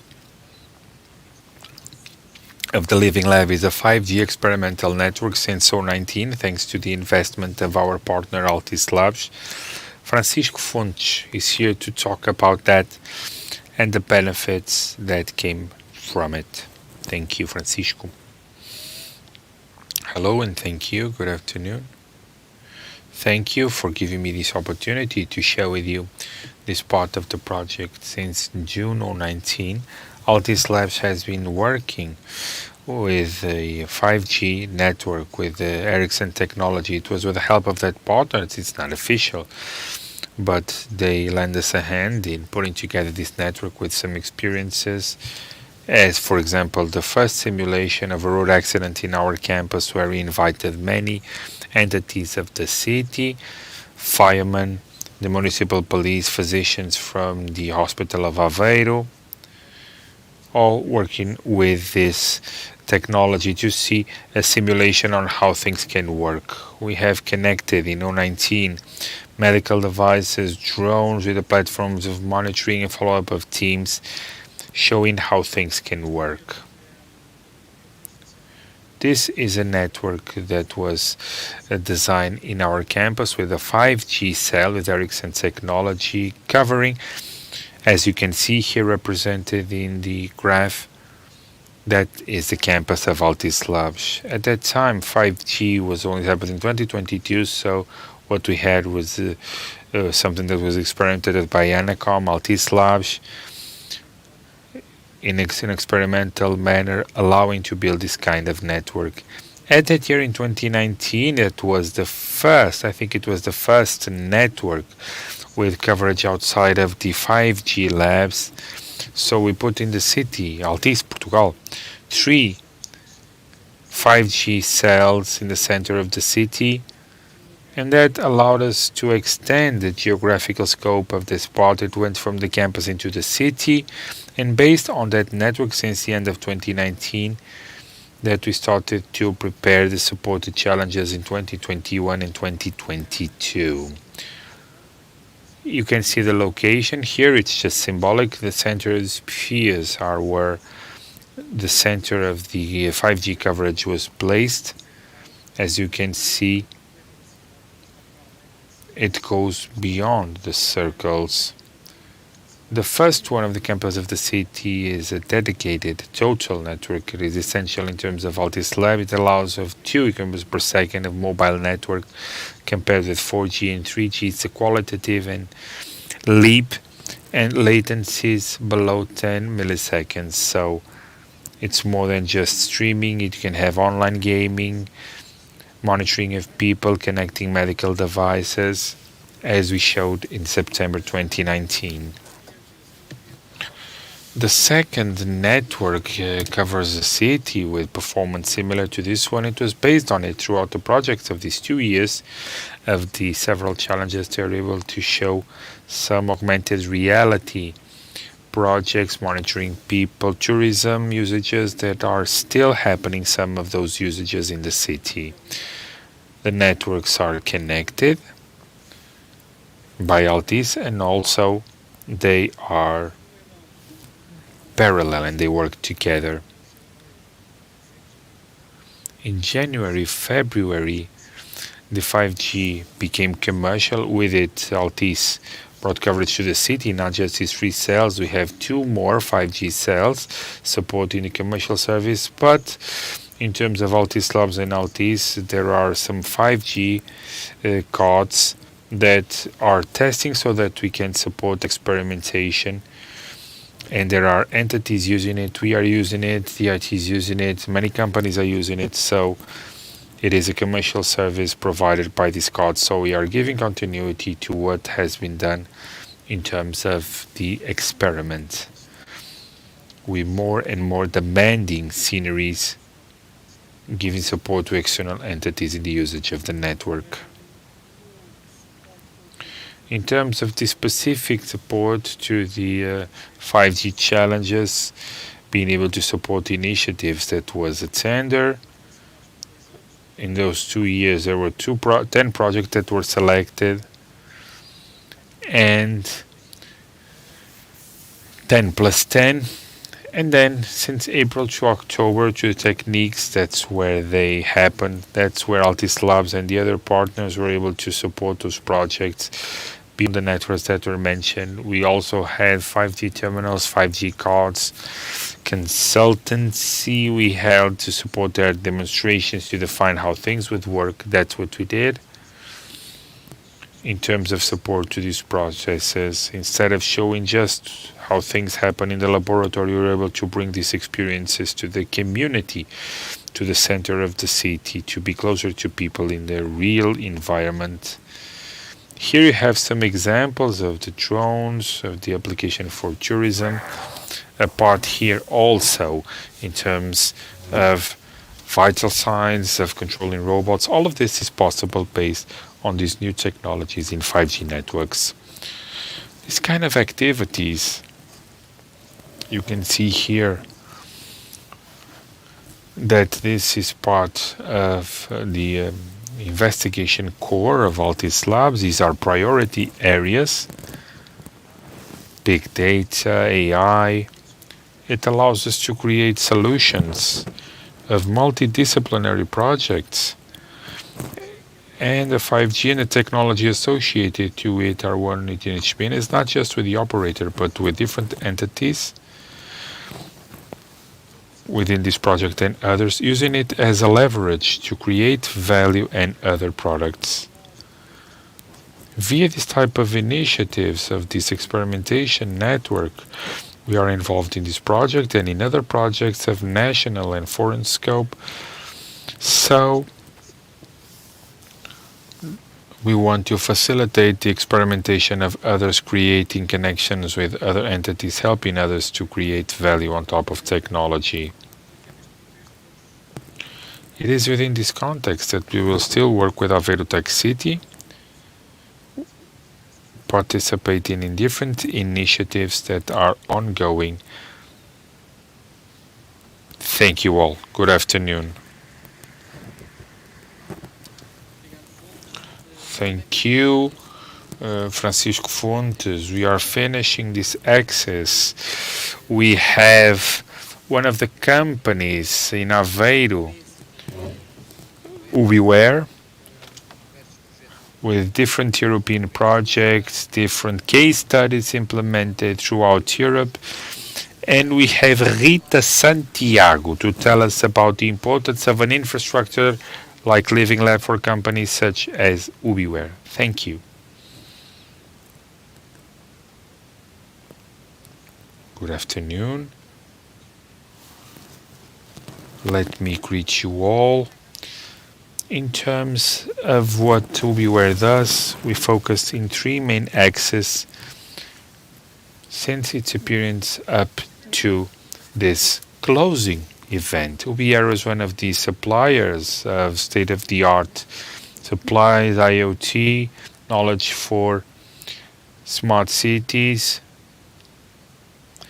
and that we have developed throughout our project. These systems have been also, and here comes the second level of access in terms of the Aveiro City Living Lab, via the usage of case studies and usage cases, as you can see in my slide. We're not just providing technology, we also test it to see how we can evolve it in the future, because this project does not have an end to it. We need to prepare what's to come. With a great impact in this development and in this way of testing the infrastructure into improvement, the proximity with the Institute of Telecommunication has been one of the main focuses of our participation, but it's been fundamental to empower improvements in an infrastructure where Ubiware has contributed with mechanisms of software and also automation allowed and alongside with this need of the future. And this group has also been dedicating its attention to bringing forward the change of their core into Edge so that we can improve the solutions and to create better solutions for our final users, which are citizens. Our contribution also, in order to contribute directly for the impact on citizens, will be where was part of this product, smart parking, with the City Council of Aveiro could bring sensors knowing the occupancy rate and also to collect this information in real time. And it's important to mention that Aveiro Tech City Living Lab has been very important to test solutions and some products that are in their own market and that I'm sure has the infrastructure possible to improve in projects and proposals that we forecast in this moment that will have an impact on our citizens. Thank you. Thank you, Rita. Ubiware, Webcom, Movidos, Marconcap, many other companies of Aveiro that have been taking advantage of the investments we are doing, that we have been doing the last 3 years via the Aveiro Steam City project. But the city wants to invest further, will continue to invest, will continue to support the strengthening of the competitivity of our companies, because as the president said, they are very important for our ecosystem, not just because they create jobs, but also because they create wealth. Let's continue with challenges. A lot of things that we have been doing throughout the last 3 years, we didn't want to leave any aside, and we had a lot of challenges, believe me. We've launched tenders of innovation, just as the Aveiro Urban Challenge and 5G Challenge. We supported more than 30 companies in the development of their projects by using our Living Lab. And it's important for you to keep this information in. Those companies had the opportunity in Aveiro. They will continue to have their opportunity thanks to our Living Lab to test their products. Because in the field of IoT and smart cities, the market is global. And when those companies are able to develop and to test those products in Aveiro with success, they are able to sell it worldwide. And that is the case of Obismart, Zoom Guide, and many, many others that were able to validate their project in Aveiro and are now being awarded and selling their products worldwide. Let's move forward with the presentations of this axis. I will now give the floor to João Bastos from Altice Labs. She's here to present the urban platform.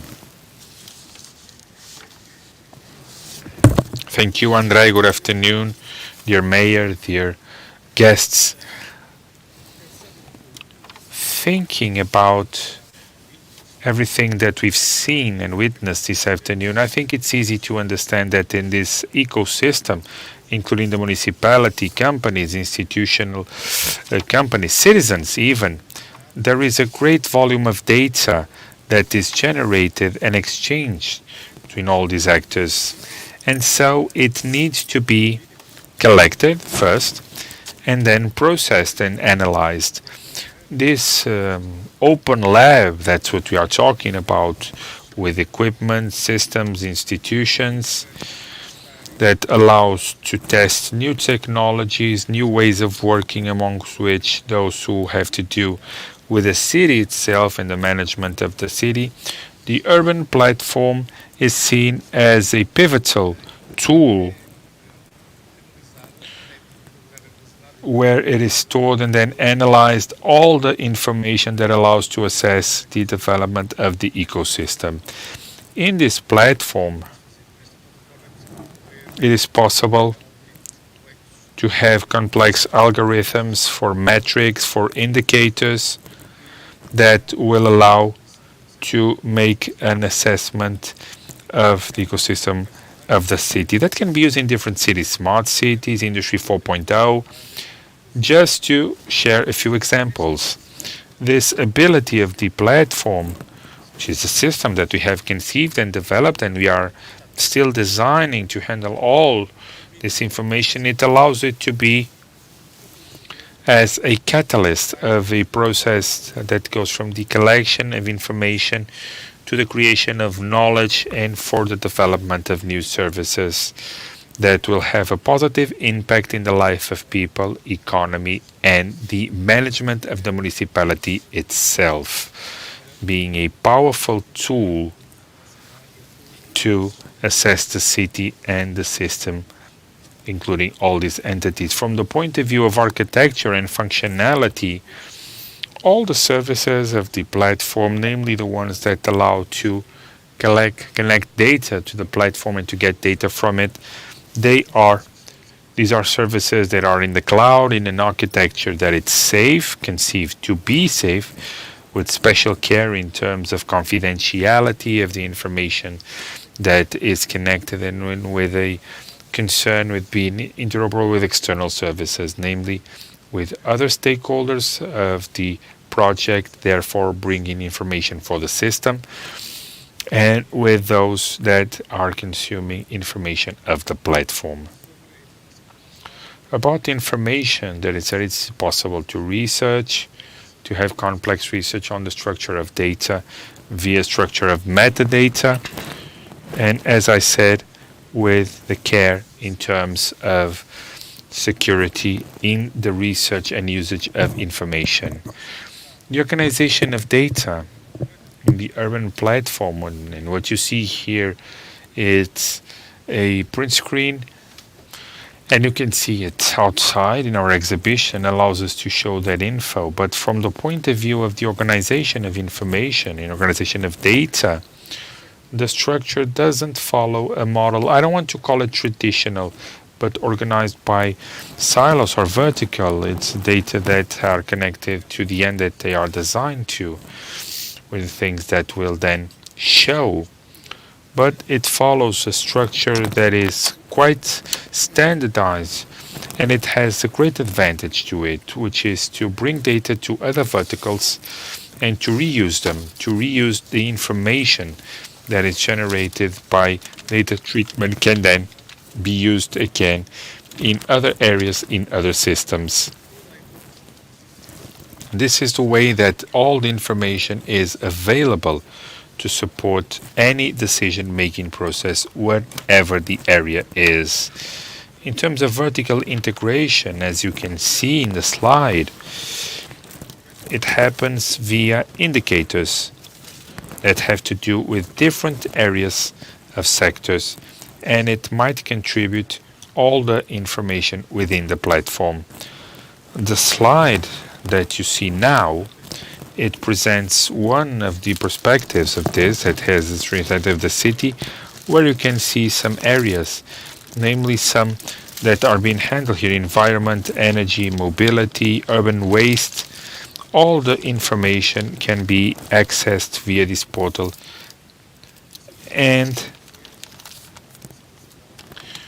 the central governance of the city is an application of the platform that goes and gets information to be presented, and that supplies an holistic vision of the urban area, allows an integrated view of the different indicators of the city and different sectors, one of which is a dashboard and an executive panel that will allow to choose the indicators that they wish to analyze and to compare in any given period, and to have this analysis in terms of trends, of continuity in the evolution of data, etc.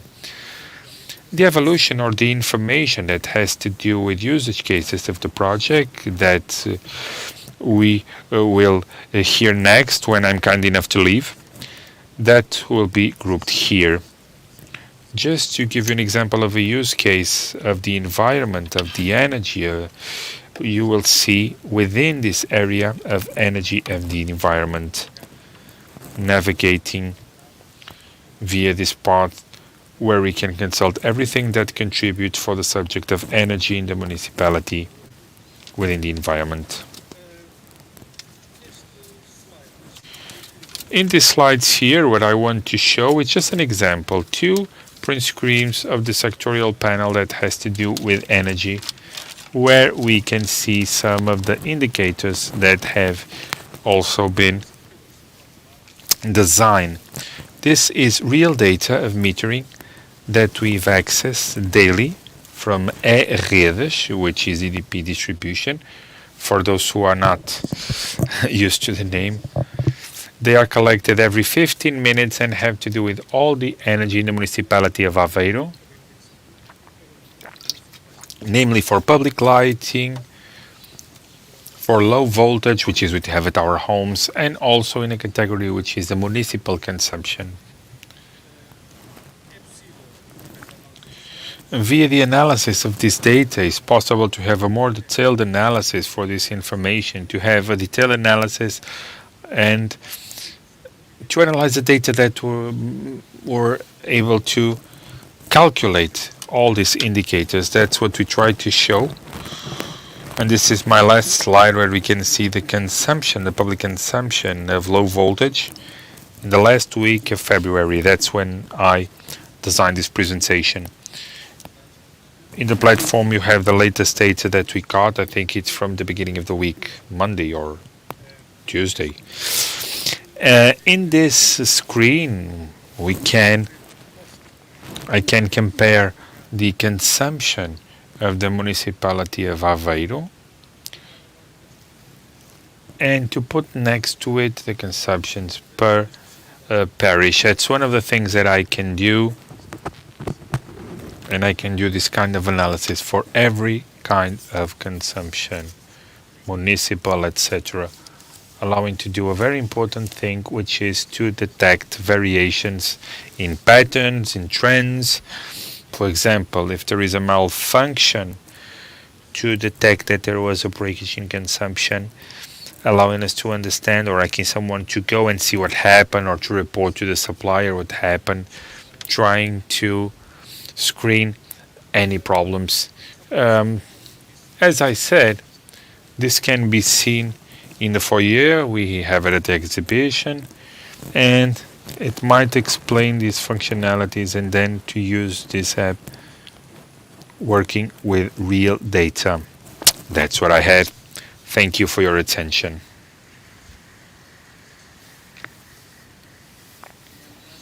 Thank you.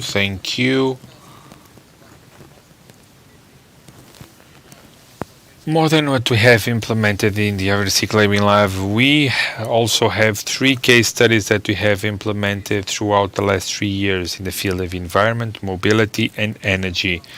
Let me give the floor to Ana Miranda, University of Aveiro. She's here to present the case study in the field of environment. Thank you and good afternoon.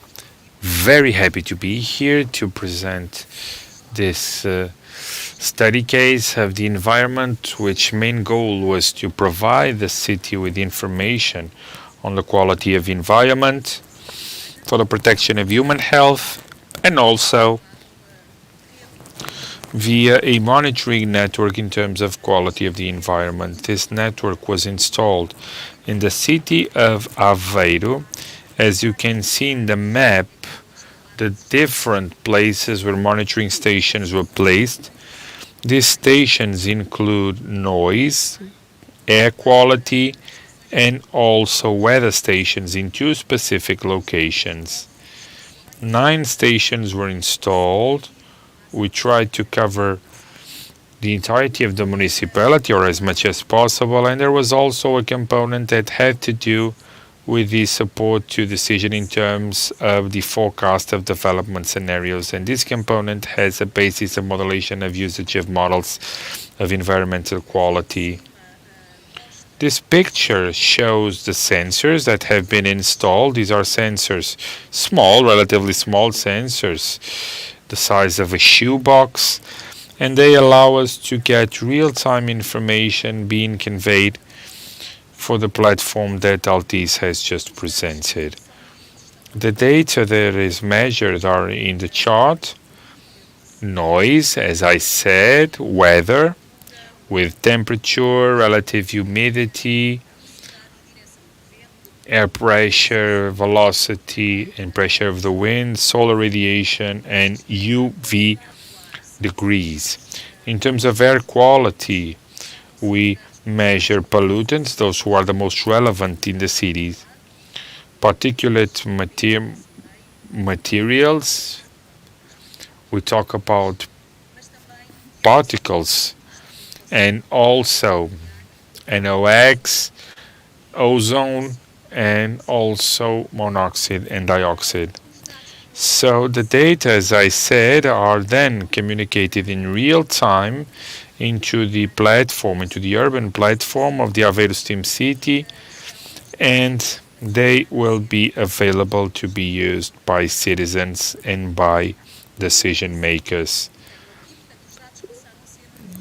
Data started to be measured in 2020 during the pandemic, and we were able to catch a very important polluting event from a fire that was coming from Algaria Velha municipality neighboring Aveiro, and the smoke was coming to the city, bringing particles that were very very close to the legal limit in terms of protection of human lives. The information that we are getting, that is being now disseminated, is very useful for the citizen. And I was thinking about the component of education and training. Treating data in schools, students have to work on it, to analyze them, allowing them to, I'm sure, deepen knowledge in terms of the environment and quality of air and noise. The information needs to be communicated in a way that it's easy to understand. We usually use the indexes of air quality. The map that you see here shows how these indexes can be communicated. It's a color scale. If the air is very good, it's green, and it changes to yellow, orange, red. Red means that the quality of the air is really, really bad. So this color scale has a very easy communication to it, and that communication to citizens must always be followed by information that has to do with attitudes. If the quality of the air is weak or bad, we must inform the citizens. In terms of decision making, I think that there are two parts to it. Short term, and if there is an episode of air pollution affecting the city, we need to inform the population and to do something, and then a support on the medium and long run that has to do with strategies of development that have to do with mobility, with a component of energy, and that must also take into account the air quality and the quality of the environment. And I will rest here. Thank you. Thank you, Ana. Without further ado, let me give the floor to Pedro Rito, representing the Institute of Telecommunications, presenting a study case in the field of mobility.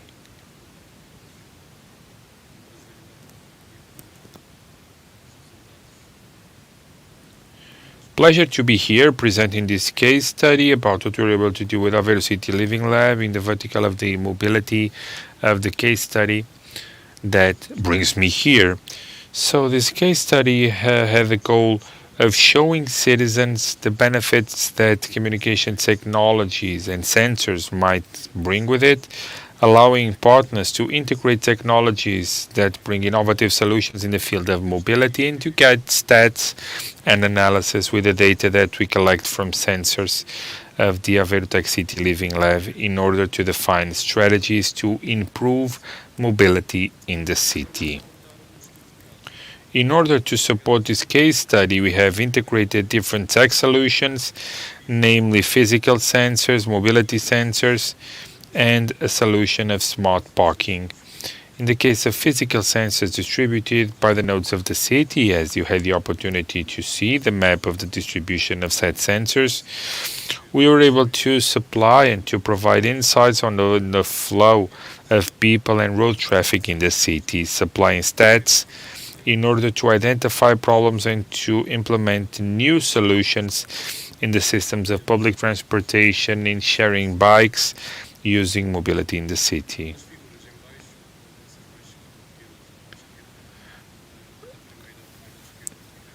On the left, identified as Congress Center, we have an example where we have correlated two types of sensors, the video camera and a Wi-Fi monitoring. And with these two types of sensors and the merger of their information, we can understand the flow of people in that area, which is an area of leisure next to the city hall. And then we have the radar that we have installed. One of them is in Isca, University of Aveiro.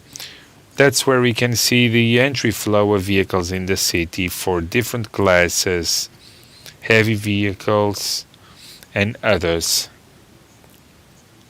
One thing that we love to share also, and like Susana Sargento suggested, and I would love to invite you to see it at the exhibition. This is a stacked exhibition of what we are able to show.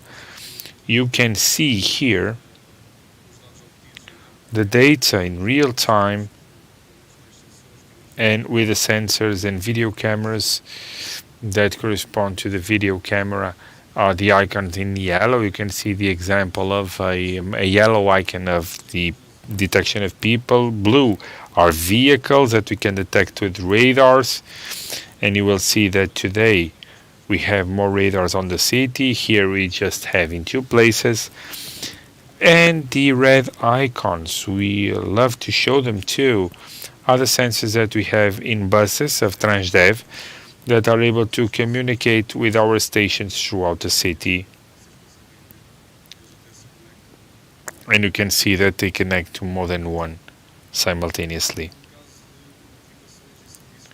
In terms of applications and services that we can show, in the first figure that you see on top, you see, for example, that mobility sensors installed in buses and municipal vehicles, we are able to present via this distributed mobility as a map. We can show results of the analysis of the movement of vehicles. We can acceleration, speed, the road itself. We can represent the driving style of vehicles, if it's proper or not, and we have representation in terms of qualitative of green, orange, or red. Then you have the representation of the management of the solution of the smart parking. This solution that has been implemented in the train station includes magnetic sensors for metering in terms of parking spots, and by gateways of communication and metering devices allows us to give information on the parking. In the future, we want to integrate this in a futuristic scenario with the possibility of directing in real-time autonomous vehicles for parking spots that are available. Other examples that we can share in the sense of this use case of mobility is the possibility of monitoring via road traffic to suggest routes to vehicles in real time, for example emergency vehicles, in order to tell people that they are coming, and informing other vehicles by providing info and instructions, and then also to provide the citizens radiation levels that has to do with radio waves by TV, by cell towers. We are still developing an app to improve the experience of the citizen when trying to find a bus line by research in terms of machine learning and AI. Also, we have some examples of the partners that are working with the Aveiro Tech City Living Lab, specifically in this field of mobility. First, you see the system developed by UbiWare with an automatic detection if the vehicles are properly parked or not. In the middle pictures, we have a demonstration that was done in partnership with Wavecom, where there is a communication vehicle to vehicle where we can have a video stream from the vehicle in order to get more information of the environment around the two vehicles, thus helping them to drive the vehicle that follows behind. And the last one, it's a cooperation with Bosch, where we have developed an app to help pedestrians to call upon a dangerous situation and a potential collision, not just for pedestrians but also vehicles. In terms of the future, we hope to extend even further the mobility cooperation with more partners, taking advantage of all the technology implemented in the Living Lab in Aveiro. Thank you. Thank you, Pedro. And last, I would like to ask Simão Vieira to present the case study of energy of our electric boats, the so-called muliceiros. Good afternoon. Aveiro is implementing a set of actions within the strategy of electric mobility for the public transportation of passengers, a new electric ferry, the renewal of a network of bike sharing in the city with 20 new stations, sensors in bikes aiming to monitor the quality of the public space, where bikes allowed to account thousands of kilometers with a strong reduction of CO2 emissions by those who use those bikes. And this is a project that we have in the presentation, the electrification of the 27 muliceiro boats, which are the boats that carry the seaweed, or that used to carry the seaweed. So we estimate that the total annual savings in terms of emissions is of around 790 tons of CO2.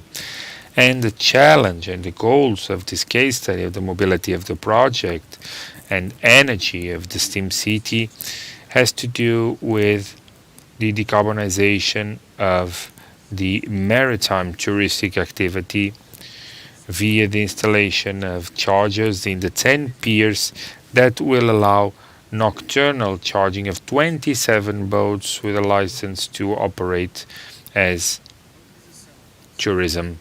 The usage of e-charging in cars, it's one of the assumptions that we have used that allows to get a stable, regulatory, predictable definition, allowing us to make sure that there is a competition of the supply and of charges and different technical operations of implementation in what we get.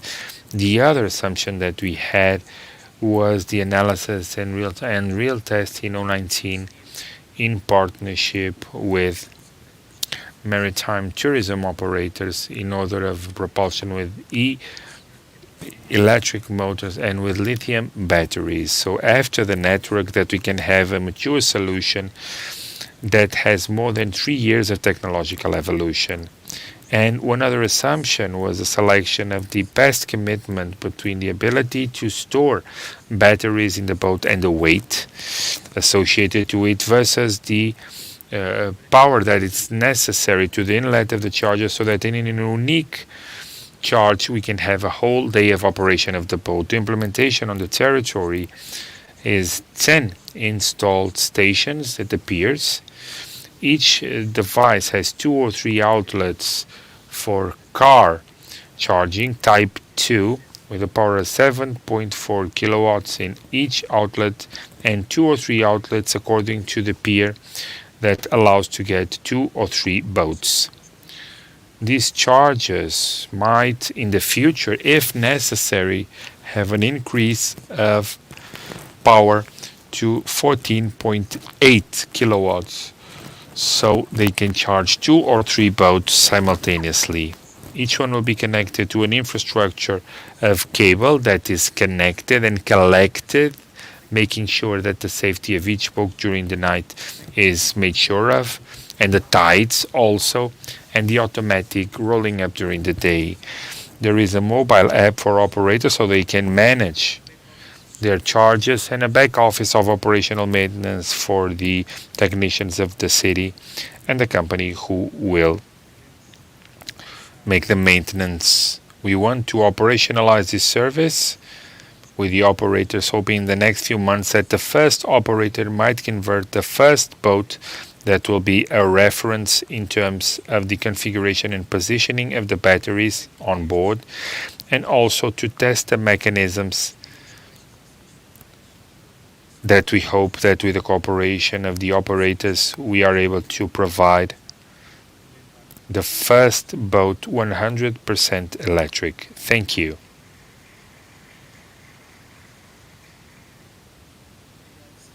Thank you, Simão.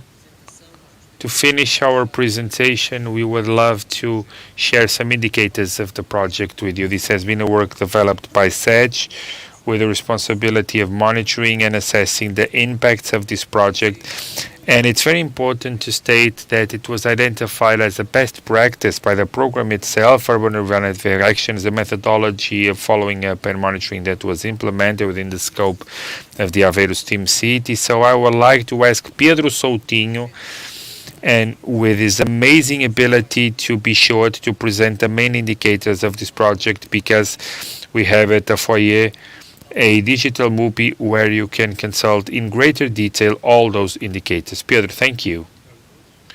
Good afternoon. Thank you, André. I will be as quick as possible. I'm here to present the system that we have presented to monitor and assess the STEAM project, where we try to create a framework of indicators that would show the advancement of the project, that allowed us to know if we reach our goals or not. I will not detail the entire system, but I will be very happy to go into further detail outside. But there are some results of the project here. We have developed a framework with indicators of quality and quantity, but we didn't want to make a thing that would be too complex and not practical. So we had a system that is relatively simple, but that could give a real image of the results and the impact that the project might create. So we use a set of methods for data collection, but we also worked with surveys and focus groups who have assessed the different activities of the project. Let me highlight some of the data that seem very relevant. Our target was 80%, and as you can see, there are some activities, for example, the Tech City Boot Camp. We saw this during the afternoon. It was very, very important. But also the MTF labs. And some were a bit below target, but with very important lessons that we can improve in the future. In terms of skills, we measured the many actions, and we can see that everyone thought that there is a significant improvement of their STEAM skills, so which was the main goal of these activities actually. So these are very, very positive results. Once again, highlighting the boot camp. Code Hero also. This is not a real number because there were not a lot of answers. There was an online component where the demand of the feedback was not as steep as the live event, hence the result. It's very important to address this issue of the opportunities, the job opportunities. And we can see once again the boot camp with the very significant impact. Code Hero close to its target also. And so there are indicators showing the success of these operations. And I will end with this figure that seems very important to me, that mirrors the goal of the project, which is this employability that was created after the project that comes about in this indicator. 75% of participants ended up being able to find a job, or as mentioned, in the region or in other regions, but there is a very strong focus on creating of jobs, which is quite positive. One final remark to greet the city of Aveiro and the mayor for this initiative and other initiatives, everything that for many years Aveiro has been developing this kind of work. It is an example for other cities in Portugal, and I hope that this was not a closing event, but the launching of a new stage to the city in a different area. We could not expect such a great impact on this team project, so the project was very, very successful. Thank you. Thank you, Pedro. Leaving the most important message in terms of indicators of this project, I would just like to thank our partners for the active involvement that they had in the Aveiro Steam City, and I'm sure that we will continue to count on you and with other partners that will join us now with the project and the initiative of the Aveiro Tech City. Let me also thank the team of the municipality, hereby represented by the mayor. Sometimes we want to implement projects, but if there is no political vision or political ambition of taking a risk in innovative project, as this one was, we wouldn't have the opportunity to be here today to talk about STEAM education, to talk about a living lab that we have in the center of Aveiro. And this political vision, disruptive vision, is pivotal for the success of projects such as this one.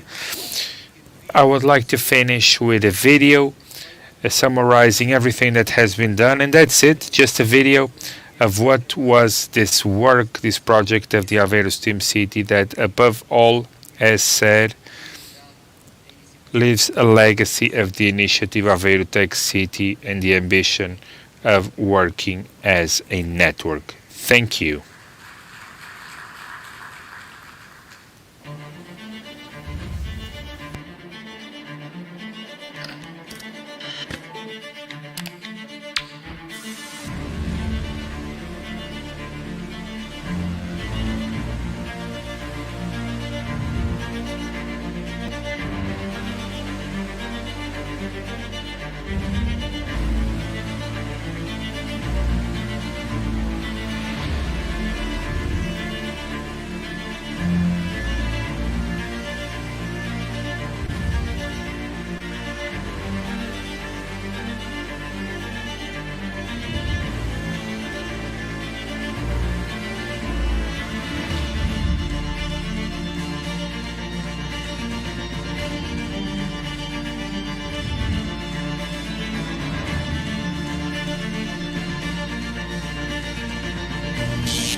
I would like to give the floor to the councilman of the Aveiro Tech City, João Machado.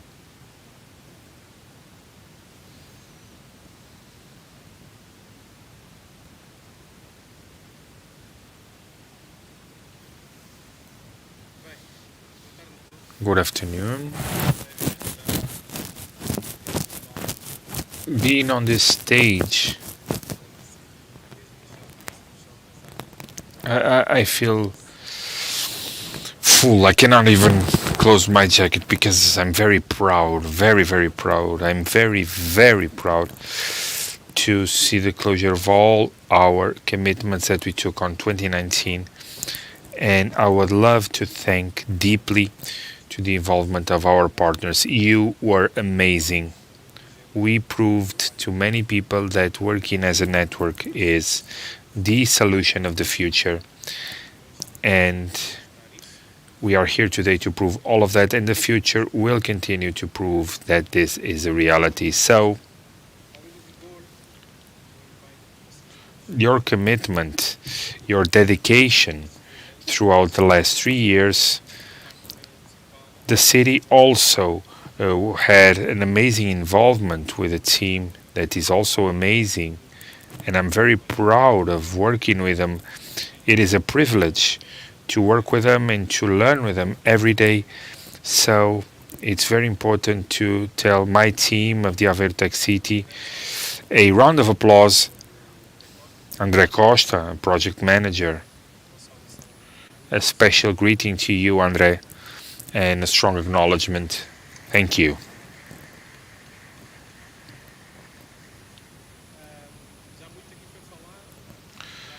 A lot of things have been said, and we were able to see how it changed lives. And Aveiro City was not just tech, it had many other things. Let me just share two activities that involve the community. The first one is the participatory budget with direct action, a very special moment, a participatory budget or that makes us proud of having two editions, and we are in execution. We being disruptive makes it that sometimes we are not able to fulfill all the deadlines, but I'm sure that we will be able to be successful in terms of the solutions brought by our fellow citizens, that our fellow citizens have validated and want to be implemented. So this is a project involving more than 300,000 euros invested 100% by the city of Aveiro. No funding. This is our intention. And also to talk about a second time, which is the single card. We are just about to finish implementation of a single card for the citizen, a card that will have a set of services that are useful for all students, parents, the citizens, public transportation, school meals, going to the library, visiting our museums, and many, many other services. This will happen very, very soon. It's a very special card, and we will be very proud of it, making it that we can improve the quality of life of our fellow citizens. That's what we saw today during the afternoon, improving the life of all of us, not just the life of the technician, of the politician, but to improve the life of our citizens so that they can have a better life. As I said, working in a network is the future. So this project was very important and will be very important in the future for the territory. A lot has been done, but we are aware that there is still a long way to go. So we rely on our partners, and we rely on the partners who will sign the protocol of Aveiro City, thus renewing and strengthening this commitment of ours. So to the 14 entities that work with the city here on stage, let me thank you for believing in us, for believing that this work is a solution for our future, and that Aveiro has a unique ecosystem and one of the best worldwide. Let me call on stage all the partners to sign this protocol. Once again, thank you.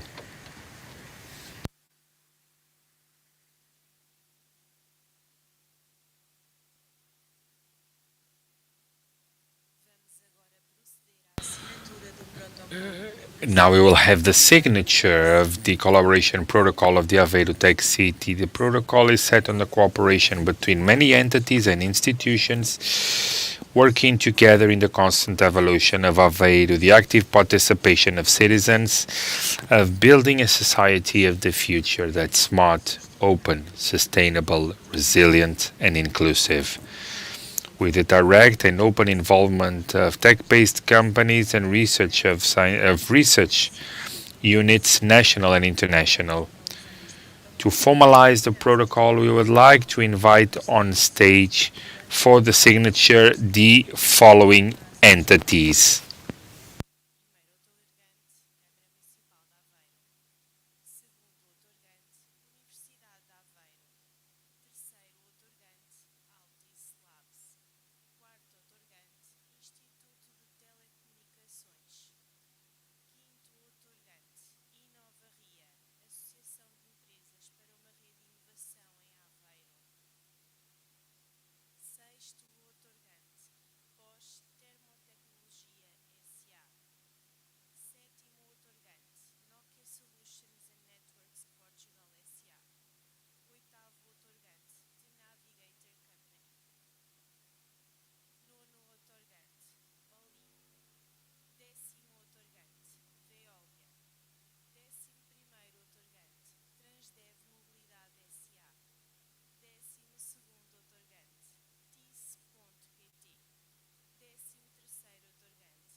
After signing the collaboration protocol between the 15 entities, we want to bring better conditions to build an innovative ecosystem via research, development, and innovation.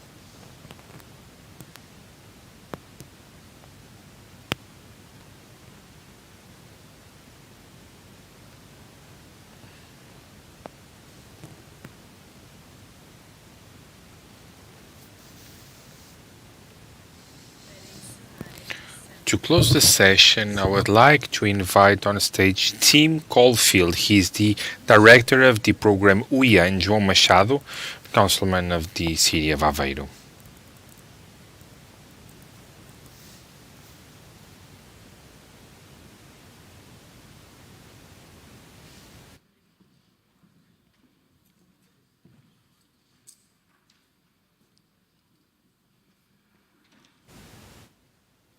Dou a palavra a I will Tim now Caulfield. give the floor to Tim Caulfield.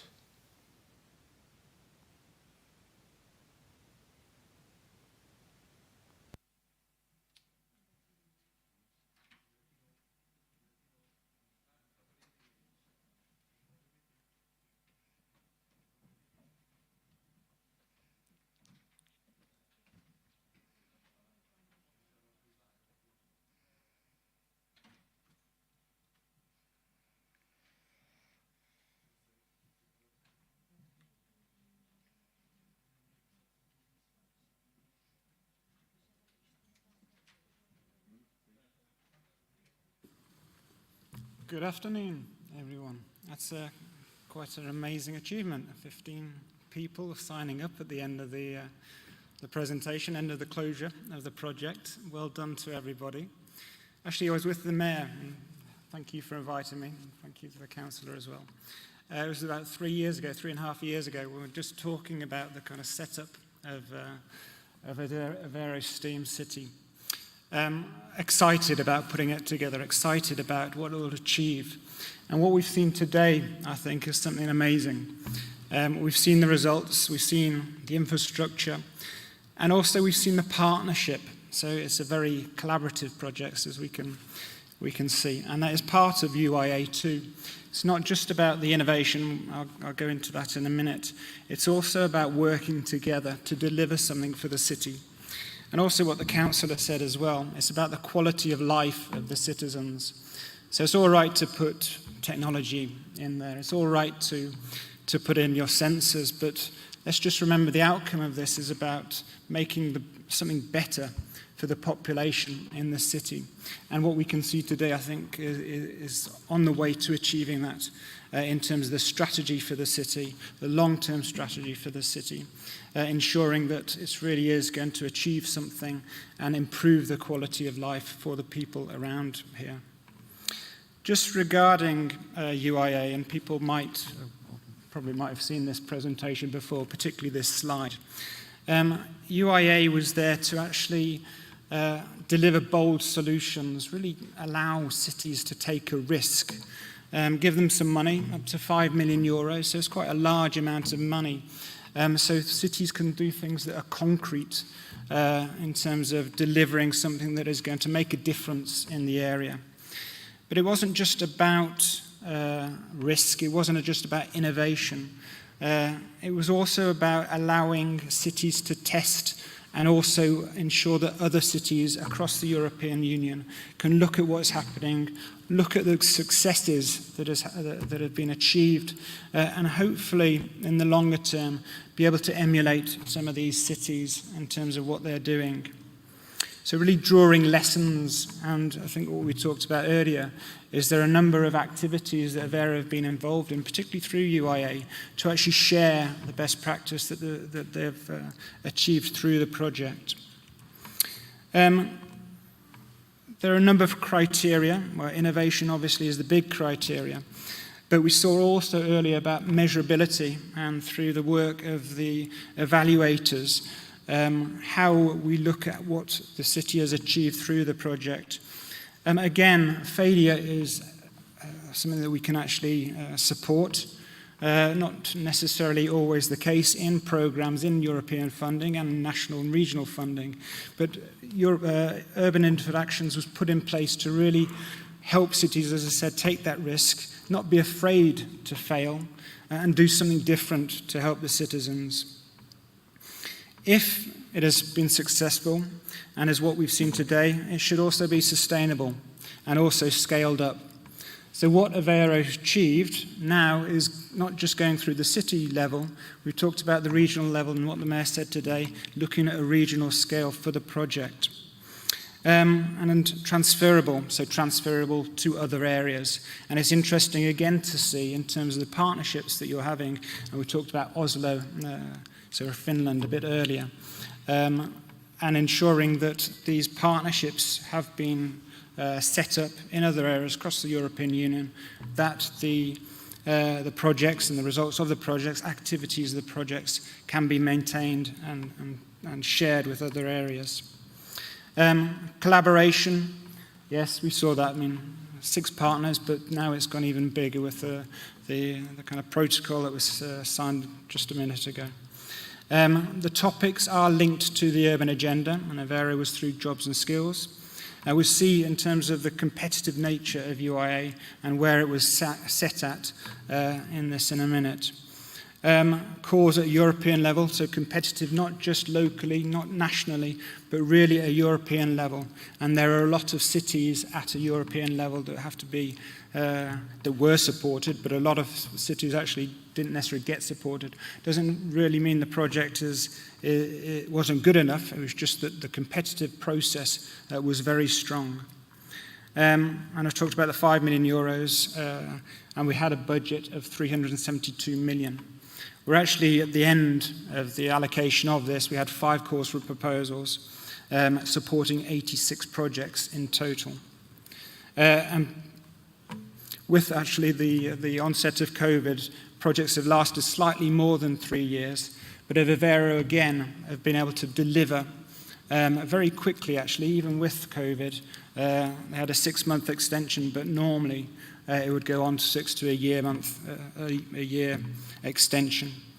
And now we're getting to the transfer and the knowledge period. So I talked about the 5 calls.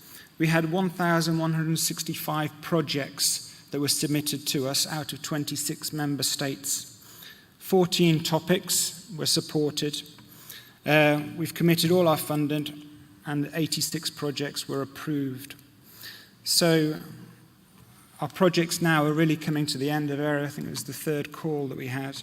They're coming to end, and we can see, and what we've seen today, really the successes and the achievements of these projects.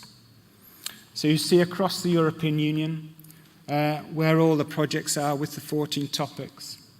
A couple in Portugal, I said Lisbon and Aveiro, but we've got a lot across the European Union, actually hitting nearly every corner of the European Union.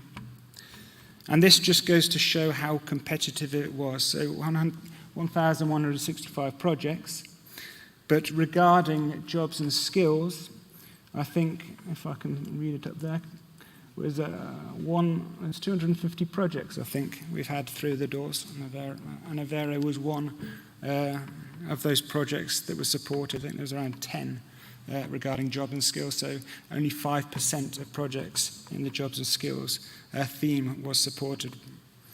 So very, very competitive.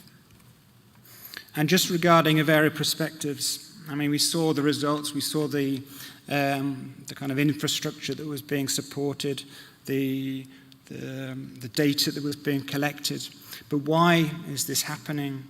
It's to really get a city and inhabitants that are better paid, that have a more sustainable life, that are productive, and you've got qualified jobs in Aveiro. There's full, extensive use of local talent. So you have the talent base, you're actually developing the talent from the bottom, and ensuring that the jobs are there to actually support that talent and go that bit further. So the talent that you are educating isn't going elsewhere, whether that's in Portugal or elsewhere across the globe even. You're getting good products, so you're not just supporting a kind of educational system, but you're getting products, you're getting services that add value to the economy of the area, and you're providing new opportunities for people internally, but people externally. And you also have this improved digital infrastructure that is going to be extremely important for the future.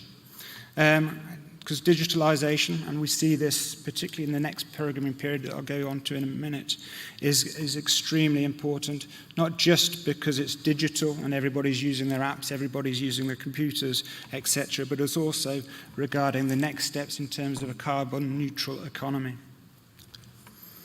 So what next for UIA? It's knowledge. Talked about Aveiro being involved in there's two actually knowledge activities that Aveiro involved in. One was the monitoring and evaluation kind of capitalization activity that we undertook, where Aveiro were one of the best practices that we were able to show other cities across the European Union about how they went about developing their monitoring and evaluation, and showing, even if it wasn't as successful or some aspects weren't as successful as they hoped for, but how and what they could learn from that and improve in terms of the future. Another element is just transition. So how do you get to that carbon neutral economy for the future, leaving nobody behind? Using jobs and skills in different elements, particularly the digital element, to support the next generation, to ensure that they are using the economy, but also making the best that they can do to lower the carbon emissions from the area. And we saw that today as well in terms of the different activities that were being put in place. So for the future for UIA, actually we're going to be changing now. We're going to be what you call the European Urban Initiative. Again, it's a bit wider now than just innovative projects. Really strengthening an integrated participatory approach to sustainable urban development, providing stronger links to EU policies, particularly cohesion policy, and offering more a coherent approach. So not, as I said, not just innovation, not just supporting innovation, but how do you get the capacity of cities to be improved in terms of urban development, and how do you get the knowledge to be transferred and the knowledge to be understood at a wider element. And this is what people talk about is a value chain.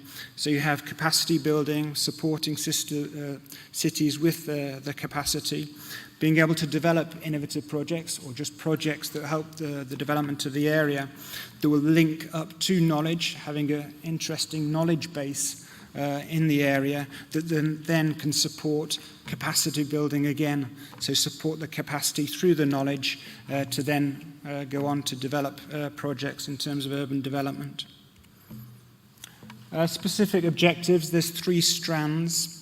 One is the kind of continuation of the innovative actions. So kind of evolving, I suppose, on what we've done, trying to make it that little bit better than what we've done in the past. Adding a transfer element, so this will actually be incorporated within the project now, providing money to projects to help in the transfer of their best practice, of their activities to other areas in Europe. So having some kind of transnational partnership within the project. You've got strand B, which is capacity building. Again, we're building on what has already happened, but making it a bit more coherent and developing areas where there's peer learning. So that cities can go and visit each other, they can learn from each other, and also cities can actually have people coming to them to help them in the development of their own city. And networking too, so kind of making sure that there's a network of cities to actually support kind of jointly the development of cities, of a city in what they're doing. And finally, there's a knowledge element. So improving the knowledge base, improving the knowledge of what is good around city development, and helping kind of sustainable urban development across the European Union, learning from best practice and spreading that best practice around. And this is what it looks like. So you've got the strand A, the innovative actions, strand B, the capacity building, and strand B2, knowledge, policy, and communication. We're also looking to put on contact points. So each country will have their contact points, so someone within the country that they can actually talk to about the whole of the kind of ecosystem that we're putting in place. See how they can link into projects, how they can understand the next call for proposals.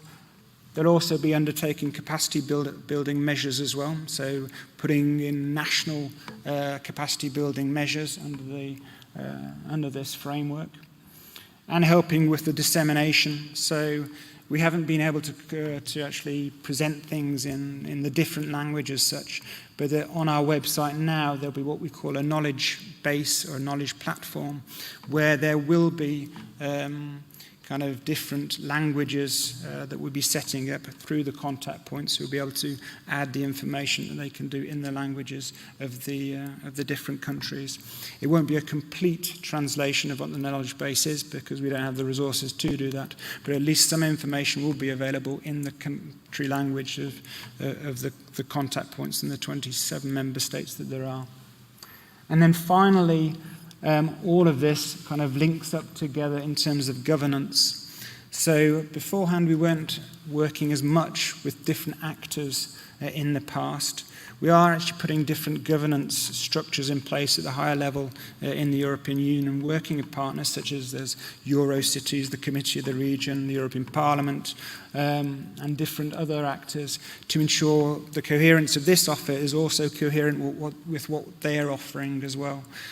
So learning from them, particularly there's the ERDF programme funded under the ERDF, learning from these projects, from these programmes, from these partners, from these organisations about what they're doing so we can also complement and be more coherent with the offer that they are providing as well. And then finally, this is the timeline. So the publication of the call, so this is Innovative Actions, publication of the first call will be autumn of this year. The region was actually selected only 6 months ago, so it's quite a quick process to be able to do that. With also the Cities Forum happening, so it's the big urban forum that DG Regio put on, Cities Forum happening next year, beginning of next year, which will be the real launch of the European Urban Initiative. And then also throughout the 2023, we'll be putting on knowledge and capacity building activities. So our main kind of milestone this year is the launch of the Innovative Actions Call. And then from next year onwards, it's the kind of rollout of the other activities that will be a part of this new initiative. So that's what I have to say today. Thank you very much for inviting me again. It's a very interesting project. I actually went on a site visit as well yesterday, so it's not just coming here to present what we're doing, but it's nice to see sometimes what you're doing as well. It makes us kind of better, more prepared and knowledgeable too about what is required from a program like we're delivering. So thank you for that. Good luck for the future as well, because I think it's a very ambitious initiative, ambitious program, but it looks like you have got the quality and you've got the people involved and the direction as well and the strategy to actually make it a success. So good luck for that, and I'm looking forward also to seeing you in the future. Thank you.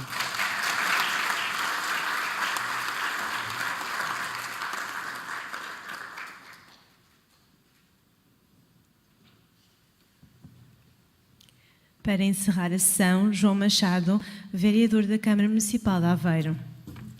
Thank you, team. Muito obrigado mesmo pela sua presença.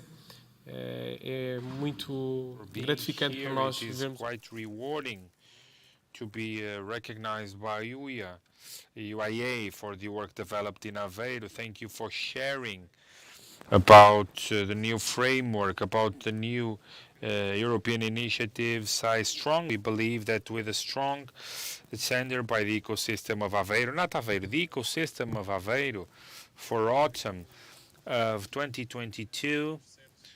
I'm sure that with the work of the last 3 years, with the recognition that what you can do in local, like you saw yesterday and as you saw today, we are sure that for you it will be easy to validate a new tender from us, because not just quality, I'm sure that you were able to see that we keep up our word and we do what we promise. So thank you all for being here. We are a bit late.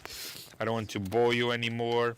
So let me just invite you for a coffee break, or a coffee end, if you will, right next door, so that you can get to know our platform and the work developed by our partners. Once again, thank you and have a great afternoon.